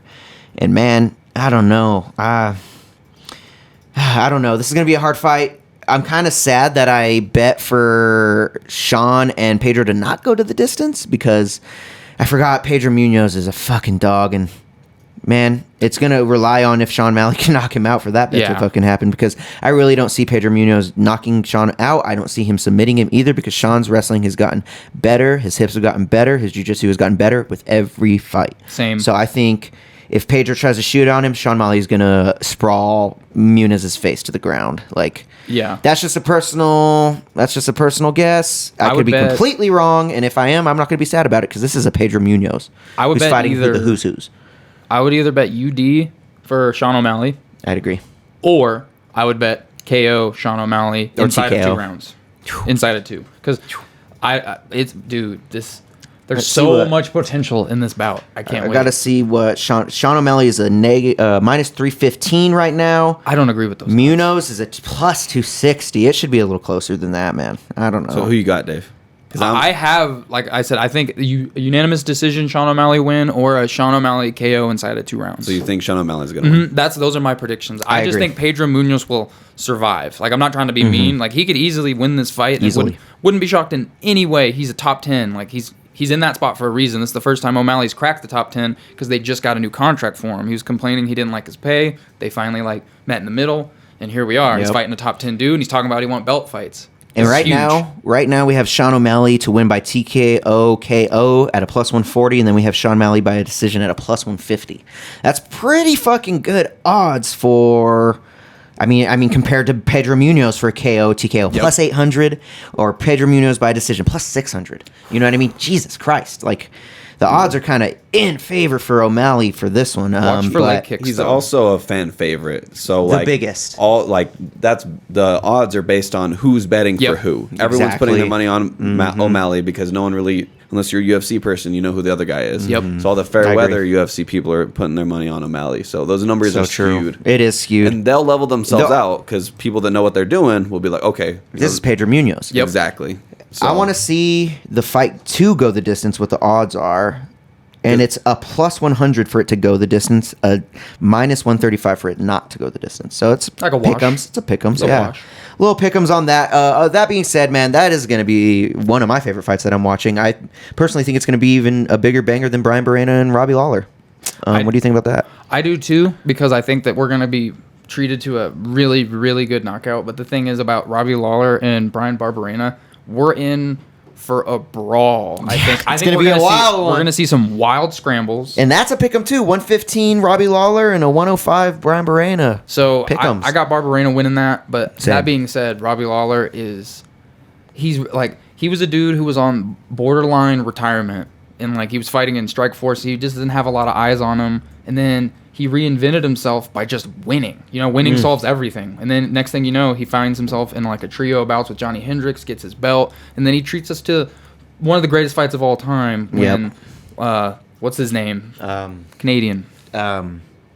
He fights in the PFL now. Rory McDonald. Yeah. There we go. There's so many names. There is so many Dude, but fighters. no, again, if you guys have never watched that bout, the second time they Watch fought, that fight. It's 10 for 10 violence, 10 for 10 just epic. That would be one of the fights we suggest for people to go watch. Definitely. Don't Like, show of the that week or fight something. to don't show that fight to like someone Queasy. who's never seen a fight before, who's gonna be like shocked by violence. But if It's you a like violent violence, sign me up. That's one of the best. And that's honestly what we're signed up for this fight too. Brian Barberena and Robbie Lawler. Oh man, I'm excited to see Robbie back. But I do have Brian Barberena just like you. Yep. I got him at a money line plus 105. Ooh.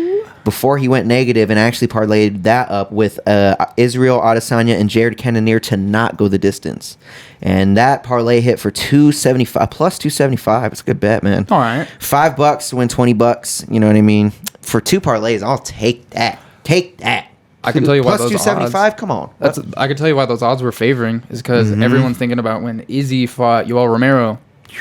That was a snooze fest. And Snoozy so boozy. Izzy has a tendency, like a lot of great champions, to just like outclass his opponents. And he gets finishes left and right. Let's not pretend Like it's nothing. But as of his couple recent fights, he's fought like you got to beat me rather than fighting like I have has to fought like that. destroy you. You know, The way he was acting Which at is the press okay. conference, though, it seems like he's going to go out for a kill. yeah, we got to He get. seems to like that he's going out for a eventually. kill. He said he's knocking out Jared, so. I predict that fight will see. go the distance. I gonna don't be, actually. He's I gonna don't. be timid because he knows Cannonier has power like Yoel did, not par for par, but he's gonna be not timid, like scared. I think Izzy's gonna use a lot of body kicks and a lot of leg kicks and a lot of distance, head kicks, spinning kicks, like stuff like that. I don't see him trying to get close to Cannonier because Cannonier is the type of dude who's gonna want to brawl him a little bit. So He definitely is, and my thing is, he was so nervous yesterday at that press conference. dude, He was so nervous at that press conference. He was even responding to the crowd booing him so much. Like that's how nervous he was. So my thing is, how overzealous are you going to be in the cage? Yeah. How crazy are you going to be going, and then he's just going to stick you like he did Paulo Costa. Is this Yeah. going to be another Paulo Costa? You know what I mean? Is it? Fuck. I got crazy for a sec, but yeah. Back to That's Robbie a good- Lawler, Brian good point. Barber. Yeah, good point. Right. Back to Robbie Lawler, Brian Barberena though. I don't see Robbie getting another knockout in the UFC. I don't. that Nick Diaz knockout was kind of just like that was almost a novelty fight in and of itself because it was a rematch from so long ago. And And that they- was the closest he's gonna get. Though, And I we were at was it Brian Callen when that fight happened? think. Yep. Yeah. We were. Did the meet and greet and then like Shout I out remember Brian. Brian was just like, "Don't tell me how the fights ended. Don't tell me how." Yeah, they he's like, ended." no one tell me how the fights ended. And we're like, Shout out oh, Brian okay. Callen. But yeah, next? after this Brian Barberena and Robbie Lawler fight, man, we have another fight. These last three fights are fucking insane. All three of them. Fireworks. Sean Strickland versus Alex Pajeta. Okay. And Alex Pajeta, that's only 5-1. And he's the third. He's a co to the co. So the UFC is planting a seed.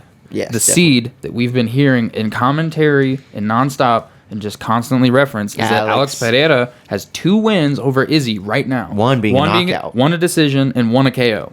And that's Izzy's, like the decision one. I obviously didn't watch either fight. So when he references at the press conference, you clearly didn't watch that fight. Did you watch the fight? Yeah. I'm like, no.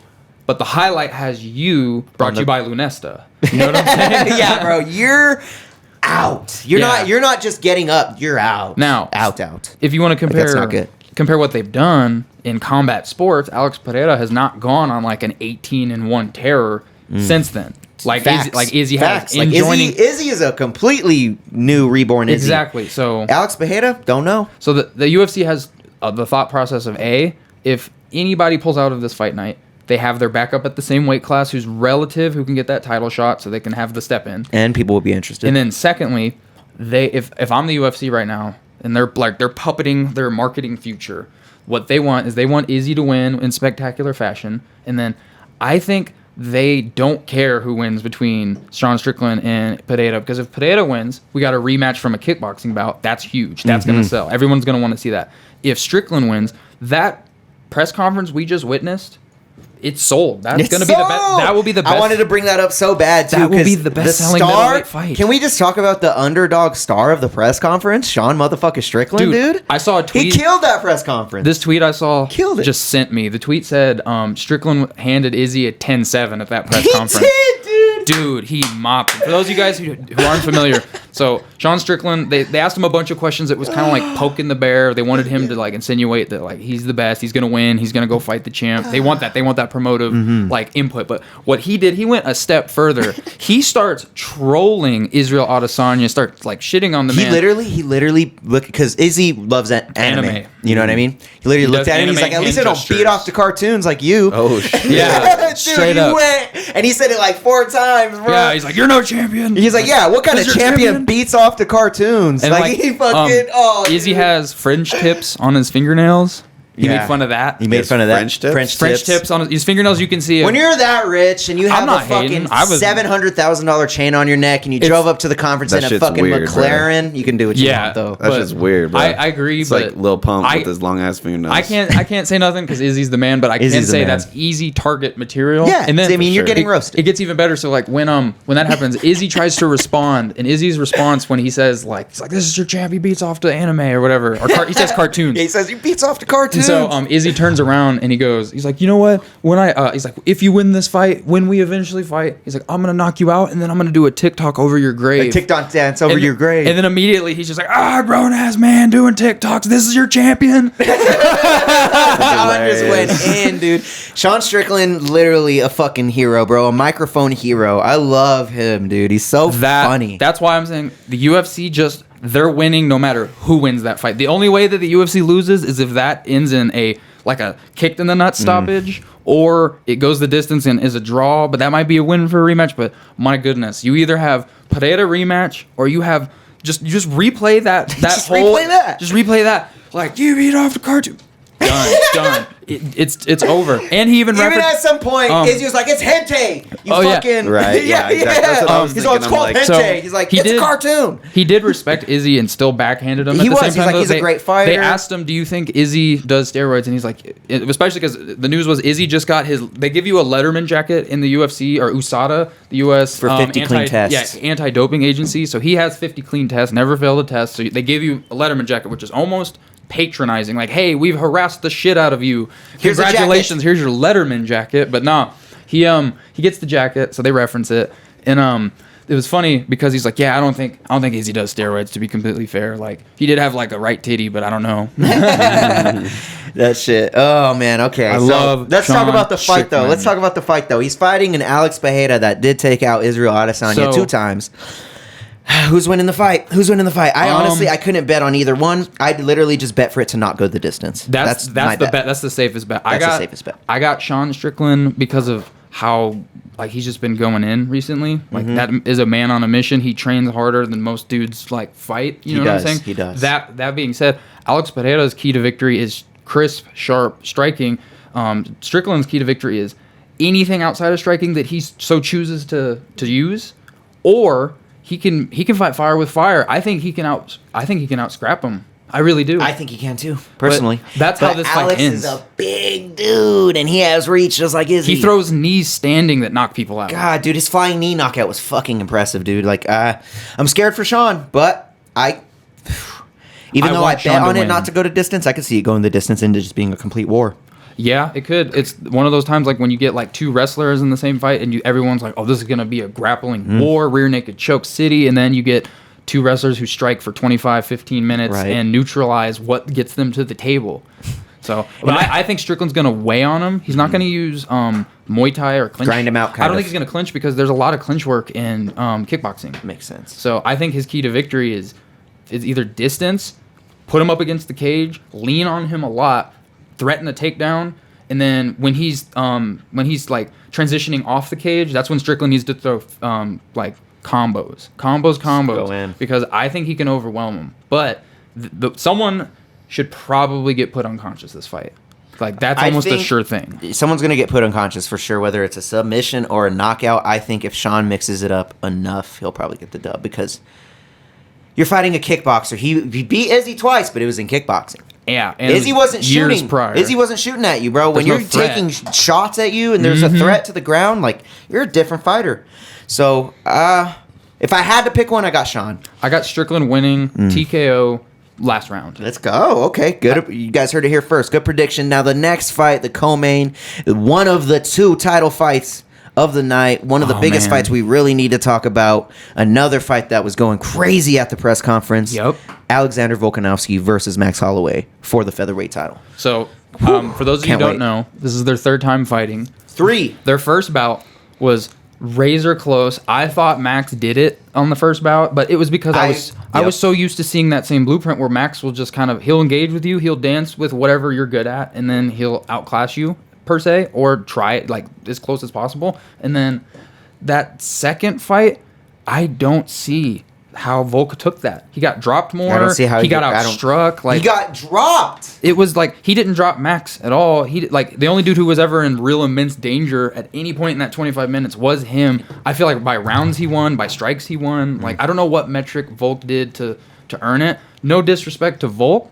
No He's disrespect. such a juggernaut. Can you believe that? I mean, dude, what he did to Chen Sun Jung. I mean, yeah, Korean Zombie. that was something It else. was a wash. To be fair, that was a fight that kind of happened because of like the matchmaking scenario, how you had like Yair and Ortega already lined, like all of those was other. just, It would have been a yeah. rematch in and of itself, and we were originally going to get him versus Max, but I believe Max couldn't make He was hurt, I weight or think. something. He was hurt, I think. Yeah, I think something he like got that. hurt. But I think that like Volk has not legitimized his belt, and he's defended it twice. So many, yeah. Now I take that back. When he beat Ortega, that was not only was that a Solidified. great fight. Solidified. You're a champion to beat Ortega. Like Ortega is. That was a good fight. He had It's him in just- that. He had him in that guillotine. that was- He almost got him out of there. It's his traps, bro. You can't choke that man. He just flexes and he's fine. He's fine. You know what I'm saying? I'm gonna flex and bust out of here. Like that's literally what he did. But that being said, I think if you compare who they've fought since they've fought each other, I think Max Holloway has Max is fought gonna win. better competition. He has. Like a great example of a fight. If you want to see world class striking, arguably, and I will happily defend this take that Max has given us one of the best displays of boxing in MMA recently when he fought Calvin Kattar. What he did to Cater I was have that- disgusting. I have that highlight saved on my Snapchat, and the whole time you just hear my like half drunk ass going like, "Dude, you don't belong. What are you doing? Look at this. Whose man's is this?" I'm like, I'm kind of embarrassed when I look back on it, but like I just look at that with glee and joy when I see that memory in my Snapchat. I'm just like, yes. And like Max legitimately, imagine like Ricky and I are fighting and then like you guys are the commentating booth. You guys are saying, does Max have the best striking? I stop looking at my opponent. I look at you, head movement dodge. Like Yeah, I'm 3 swinging at punches him. while I'm looking at you. And then I've got the best striking in MMA. Sa, sa, sa. Boop, boop, boop. Every punch he threw landed. Oh, the It was best. like the That was the no-look best pass from highlight. Mahomes, but in MMA form. Best highlight you can fucking That- have right there. And yeah, so like that being said, I think Max fought 5-round fights since he didn't win the belt back, and it was against just murderers. I'm pretty sure his last 3 were decisions. Yeah. His last 3 were decisions, and this one I can see being a decision too. Speaking of decisions, man, Max. I got Max, and guess what? Max Holloway to win by split or majority decision plus 1,100. So I put $5 to win 60. You know what I'm saying? That is Why? a great bet. I don't know why it's plus Wow. 1100, but I took that odd. It should be a plus fucking 200, 300. Plus 1100 to win by decision, majority or split? That's Crazy. hard for me to like digest. Crazy. So that's why I bet that. I got Max. I think he beat Volk last time. He did. The only reason he didn't win that fight is because Volk was coming back those last 2 rounds. That's why. He So had it's momentum, but- Recency bias. Those last 2 rounds, Alex, we're winning. He was winning them. I give him those rounds, but he got dropped a lot before that. I guess the judges forgot that shit or something. I don't know. Maybe I forgot. I can't really remember the fight. The fight was fucking last year.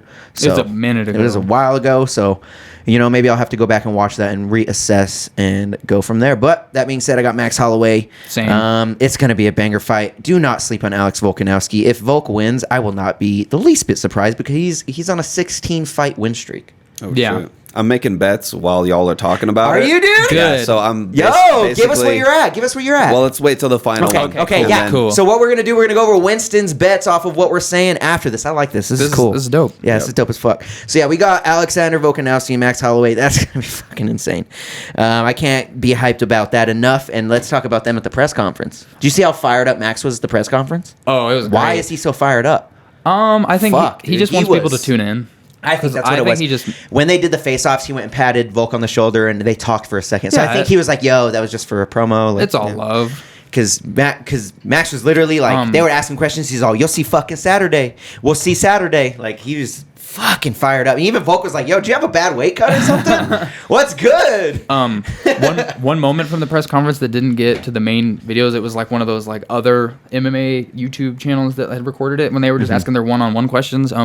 They asked Max, and this is like something that I think we can speak to. We are constantly, in all sports, I would say, we have a recency bias problem where we're constantly comparing everything we're witnessing to, is this the greatest of all time? Which is a good and bad thing at agree with times. that. But the reason I mentioned that is because they asked Max, they said, does the winner of this fight determine featherweight GOAT? And Max, without even hesitating, he's like, I've had 8 championship fights, or however many he's had. He's like, I've got 5 belts. He's like, Aldo won 8. We can't even talk about this right now. Why are you forgetting about Jose Aldo? He has 8 belts. I have 5. Best featherweight in the world. He has 8. I have 5. Like Volk will have 1 because it's the rubies. He has 8, and he's still relevant 10 years later. What the fuck? And I could see him earning a title bout in 2 fights. Me too. Me Like too. we need to see. Fuck, dude. Shout out Jose Aldo. Aldo is the real goat in this, huh? He's an MMA GOAT for sure. That's gonna be a dude Shit. when he retires. We're gonna a year removed from him retiring. We're gonna realize what we had. Crazy, bro. Oh, this card is so intense. Yeah. Also, I have Can't get over it. I have Max winning in 4 rounds. Really? Did you bet that, or that's just your guess? I don't bet. As lame as it sounds, I'm the most superstitious sports person. So when you think you bet, if I yeah. bet, I'm like this. Like you don't call a no hitter. You know what I mean? I'm that dude. I see You know you. what I'm saying? Yeah. I don't want to be that guy because I feel like Okay. I'll bet all these bets and I will lose every bet, and it'll be the reciprocate. It'll be like I'm gonna bet that like fighter A beats fighter B by knockout in the first round. Well, fighter B choked out fighter A in the third. And you're like, fuck. I double lost that bet. All right, we got one more fight to talk about, man, for this International Fight Week, UFC 276. We've kind of been going over the bets as we've been doing it. Let's talk about this last fight, man. Israel Adesanya taking on Jared Cannonier for the title. This is Izzy's, like, what, 4th or 5th fucking title defense? I think 4th. I don't even something know. like that. He fought Costa. He fought Whitaker. He fought Romero. He fought what's his name? Vittori. Vittori. That I was think the this most is his recent. fifth. I That think was this the is most his fifth one. I Here, believe. let's look it up. No, his most so we're recent not was Bobby stupid. Knuckles.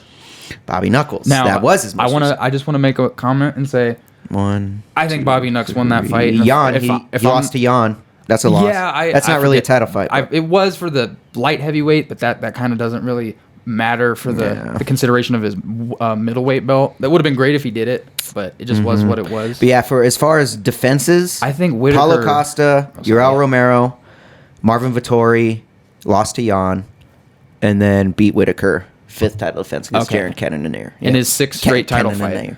Sixth, 7th, I think. 6th if you're considering the one he won. And then he had that whole dilemma about getting the interim belt and then unifying it against Robert Whitaker originally. But not to deflate Israel Adesanya's boat, because I'm such a homer for my boy Bobby Knuckles. But Yep. we watched that fight together, and We if I'm not did. mistaken, we went around the room, had a very split reaction to it. I firmly thought that Bobby Knuckles took that fight because he took the blueprint that I think Jan did. He had more neutralized the strike differential and he had more takedowns. Yep. That doesn't necessarily determine a fight. Eye test is not part of it, but I was very biased. You, if I'm not mistaken, you said you rewatched the fight without commentary. Get down, ZZ. Get Hello. She's like, bitch. She's like, I love sports. But if I'm not mistaken, didn't I recall you said you rewatched that fight without commentary and you saw? I've never. No, Izzy. so Maybe you I didn't mention- rewatched the fight, but I always watch with commentary. Like, for me to watch fights with no commentary is weird. Like, am I supposed to play fucking music or something? Like, I don't know. I like the commentary. Like, that's a big thing for me. Like, I recall you said you thought Izzy won though when you rewatched it. Yeah. It's so for me when I watch fights, dude, like for like this one, this international fight week, I don't plan on inviting like really anybody over. Like let's watch them together. But I don't really plan on having, or like Winston, if you want to come over and watch the fights tomorrow, feel free. But I don't really feel like inviting people. This is the type of card to where I'm sitting, I'm watching. I ain't cooking shit. I'm fucking watching this shit. So Wingstop. You know what I mean? Yeah. You come over. Let's watch it as the sport champs, and then fucking go from there. Maybe we can watch it live. Maybe go live for like the last 2 fights. So just aim it on us. I have 1,000 followers on TikTok, and I can go live on TikTok. So we could just fucking do it on there if we wanted down, to. It'll just be us sitting on the couch. Sitting on the couch, talking, aimed smoking, at us. fucking around. You know what I mean? We could have Winston on the fucking love seat so he ain't in camera view. If you want, you could set Easy. like a 5.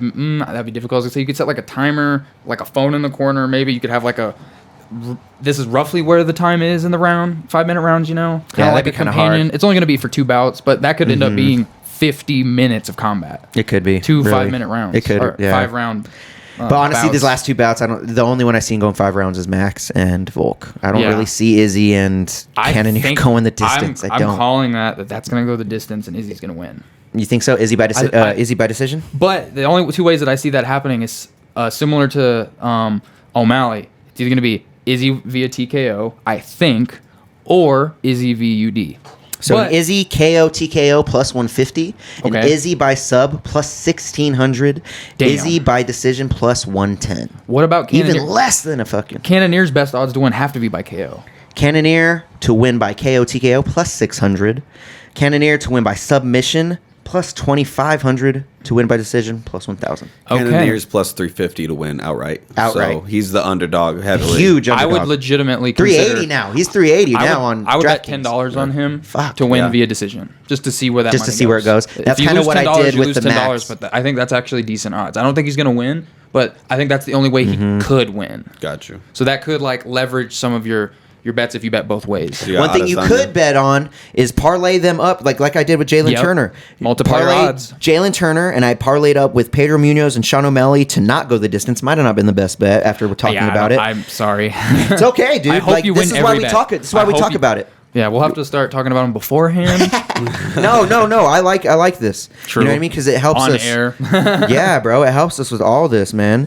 So, and then I parlayed that up with Sean Strickland and Alex Pajeta not going the distance. That's not the bet that I have one. I have parlay with. Oh yeah, it's the one with Brian Barberena and Israel Adesanya and Jeter Cannonier not to go the distance. I picked that up at minus 120. It's pretty good fucking odds. That one's your best decision bet of the night, I would say. Yeah. The O'Malley one, I would say, is the one that I think... It's dicey now that I think about it. Because I didn't think win about, them all. Yeah, right.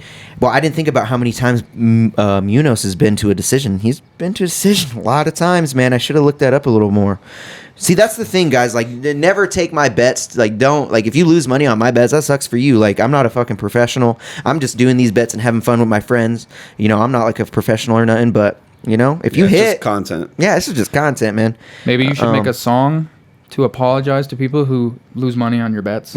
So that every time, check it out, every time if someone like comes at you on Twitter and they're just like, what the F, bro? I just bet this, and this. I lost the bag. You can just respond with that song. And now you're going to not only apologize, but you're going to expose them to your music, bro. Facts. Ooh, he's got the fucking idea right there. Yes, sir. I like that. Shit, and with that, man, that is your International Fight Week. We have filled you guys in pretty well. I mean, we didn't touch on the Israel Adesanya and Jared Cannonier fight too much, but I mean, Izzy's what winning. do you say? What do you say? Like 5th title defense. It is what it is. Jared's a good fighter. I think he could has win. a very lasting chance. He damn well could win. This is a fight. Anybody could win. But, man, Izzy is on his fucking game right now. Mm-hmm. It's going to be hard to take him out of it, man. It's going to be hard to take him out of it. Like, I don't know how do you take out Israel Adesanya? Ask Alex Pajeta. I mean, that's you can't anymore with though. strict rule sets. I I suppose. was gonna, yeah, you can't anymore because like I think Alex Pajeta versus Israel Adesanya, Israel's fucking him up in UFC all day, every day. So I think this is a good opportunity for a tangent. That something that I think we neglected to mention last week. What's up? It was huge breaking news. I don't know how I forgot to mention this. BKFC London. Oh my god, MVP we did forget to talk about that. versus Mike Perry. Dude. Okay, so first of all, I haven't seen any of MVP's like media tour yet, but Mike Perry, he went on Theo Vaughn's podcast. Shout out Theo Vaughn this past Great weekend. podcast. That was a great episode. And like when I watched that, like I should have known this going into it. Theo Vaughn and Mike Perry are like very similar in terms of they're from like Louisiana area, Gulf of Mexico area. So they're South. They're Southern. exactly, they're southern. Yeah. So like Mike Perry is very, I wouldn't say he's misrepresented, but he's polarized for all of his antics because he's constantly up to no good, punching out They think he's a screens, crazy guy or I think that he is a crazy dude. But after watching him with Theo Vaughn, someone who he could actually like organically relate to and laugh with, it painted such a different picture. It painted a picture. He's more of it. Like I consider him more like a dad now. I was about to say that he's like a dad, bro. Yeah, he seems like some dad. So that fight. Oh my goodness! First of all, thank you, Scott Coker. I don't know what the legalities are of that to allow that to happen. Dude, what a fight! I don't know if he's like MVP got out of his contract and this is a 1-on-1 deal. I don't know if this was a non-conflicting contract because of MMA to boxing. Bellator is very open with their fighters. Like even so Valerie Laredo just retired and signed to WWE. I was going to mention that too. Scott Coker left an open door for her. He said, "You are still with Bellator. Yeah. You're still an active fightor. You can come back and do whatever, whenever." Remember when you're Rampage still part showed of the up? family? That's fucking dope. When Rampage showed up, he got Rampage a dual contract with Bellator and TNA Impact, and Rampage had a very brief cameo in TNA. It was short lived, but I think it was great. He had his chains, he was howling, it was awesome. But I'm just blown away that a promoter would risk so if MVP just lost and it was for an interim belt. It was against Logan Storley, a dude who was just like Johnny Evelyn. No one really knew who he was going into it from like the non-MMA purist perspective. And MVP lost. They really, really wanted him to win. He was originally slated to fight their champion. And then he got wrestle fucked. But yeah, he got hurt. The champion got hurt, so that happened. So the whole they wanted MVP to win that so they could have the bout that they originally marketed. They put a lot of money into that, so they wanted to have that. And then Storley came in here and said, Storley threw his monkey wrench to the MMA guy and said, "Fuck your marketing." But so I think this is kind of Bellator trying to recuperate a little bit of momentum. It's a win-win because if he loses, technically he lost a boxing bout with no gloves. And what does that say about his gloves? It's Mike Perry. Yeah, so like I don't think it would hurt his career if he does lose that. But I think what Bellator wants. MVP goes in, wins that in an entertaining fashion. They got a new highlight reel, maybe a new door open for other fighters to cross into that promotion. And then, I just assume that they want him to win. I mean, obviously they want him to win. It's their product. You know what I mean? They don't want him to lose. They don't want to sign him up to lose. But they know there's some people who BKFC is huge right now. It's the biggest growing combat sport in the world. A lot of people are gonna get a lot of eyes are gonna cross-examine this, and a lot of people who have no idea who MVP is. I wouldn't be shocked if some BKFC purists had no idea who he was. I would expect them to, but I don't know. This is huge. This is one of the biggest BKFC fights to happen, in my opinion. I would say this is hands down the biggest BKFC fight, and then there's so much potential off of this. That open door is huge. I'm so glad Mike Perry's getting this too. I'm so glad he's getting it. I love very Mike deserving. Perry. He's on a 2-fight win streak. If he wins, he's gonna go get a title. That's a guarantee. I would love to see that. If he beats MVP, that would be insane. MVP has fought boxing professionally and has TKOs. They're impressive, and he does his antics where he does his little whoop whoop whoop. Smash! Yeah, so easy. So MVP, and then another reason that was interesting to mention is MVP originally was a kickboxing aficionado. Legend. So him going from kickboxing to MMA is very reminiscent of Israel Adesanya. Yo, your cat is wildin' right now. Did you not put the nip up, my guy? Shit. Zoomies to the max. Dude, I've never seen ZZ act like this. So, so yeah, I was really, really excited to mention that BKFC London card. Can't wait. That's going to be that's huge. They needed London. They needed MVP, the London homeboy, because I'm pretty sure if I'm not mistaken, is it at Wembley Arena? It's supposed to be at a big arena. I don't think it's at Wembley. Wembley's 80,000. Okay, it may not be Wembley, but I'm not mistaken. It's at a big highly touted arena that's got historic boxing legends to its name. Yeah, it's a big fucking arena, dude. And then another thing I wanted to mention, I just got this notification. Yeah, pull it up. What you got? 6 minutes ago, Adrian Peterson versus Le'Veon Bell confirmed. Oh, he just got Let's that go. confirmed. You guys heard us talk Recent about that news. earlier. Recent news. And with that, I think we should end it out. We got through all of these news. We got through all of our fights. Let me do my parlay. Oh, Yes, yeah. sir. Take off y'all shit. We need Hold that. on. Welcome to Winston's After Bet Corner. What do you got, brother? All right, so the first fight I got, Jessica Rose Clark, just money line. Woo! Okay. This is a parlay, by the way. Then I got Brad Tavares, Yes, sir. Oh, he's picking up Brad. Andre Beast. Muniz, A good pickup. Ian Gary, Good pickup. For sure. Jalen Turner, Good pickup. Brian Barberina. Yep, Ooh, I've agreed this with is them all okay. so far. All of this parlays was great. You got risky on that one. You Yeah. got real risky on the I agree, Barberina though. Robbie Lawler. I agree so I agree, far. though. I have him Yeah. parlayed up too. This would be my bet if I This was a is betting based man. on y'all's input. So. It's just risky because Robbie Lawler's a 115, Barberina's a 105. Oh, it's That's a a coin pick 'em. flip odd. It's a pick 'em. So Yeah. and that's how I felt when I put my Barberina bet in. I was like, I'm only going to parlay him up with one other thing. So that's what I did. Continue. And then I got Max. And then Fire. I got Israel. Yes, Damn, sir. you got a fat parlay. Yes, sir. Yeah, so You got a fat air fryer up. $2 for 152. Whoo! What's the odds I on think that? Winston's coming up. Plus 7,612.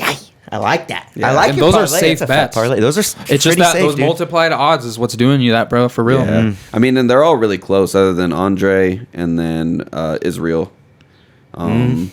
But yeah, other than that, most of them are. The only one I would have replaced for you is replace Max with Sean O'Malley, just because the I'm glad you Max didn't one's a use hard that one. The Max one's a hard one because fuck, Volk won the last two fights.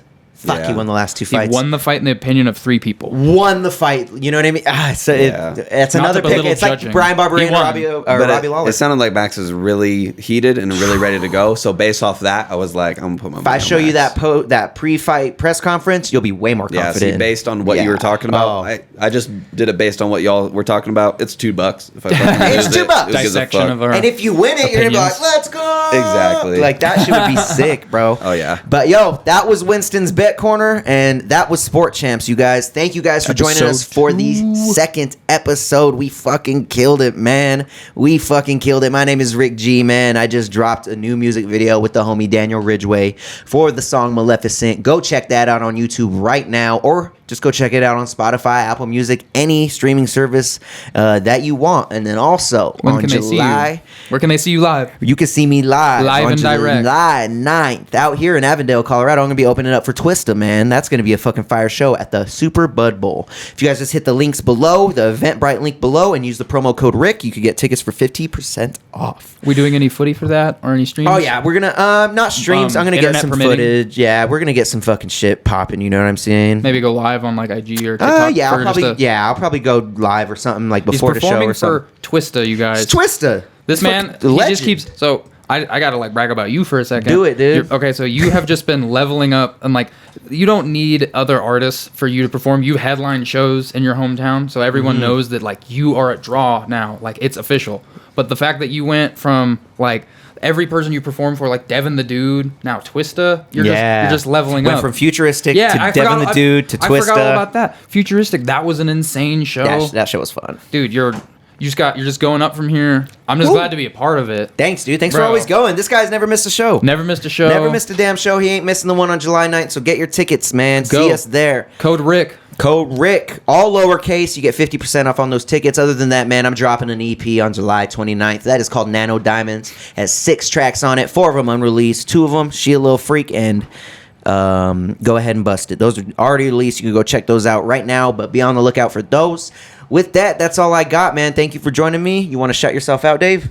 Yep. Just catch me at DavidMeetsWorld _ I'm gonna start aggressively posting our stuff on Facebook. Let's I just go. wanted to get like more than one episode out there. You know what I'm saying? Yeah, get your feet a little bit more wet. Exactly. And then yeah, just check me out on all of those. That's pretty much it. That's what's up, man. Yeah. What So about you guys- Winston? You got anything to say? Yeah. A farewell? No, thanks for watching. Fucking, we appreciate y'all. If you want to watch more sports shit, listen to more sports shit, listen to this. Let's go. We got y'all. Sport Champs, episode 2, bringing it to a wrap. Have a good night, y'all. Yes, sir.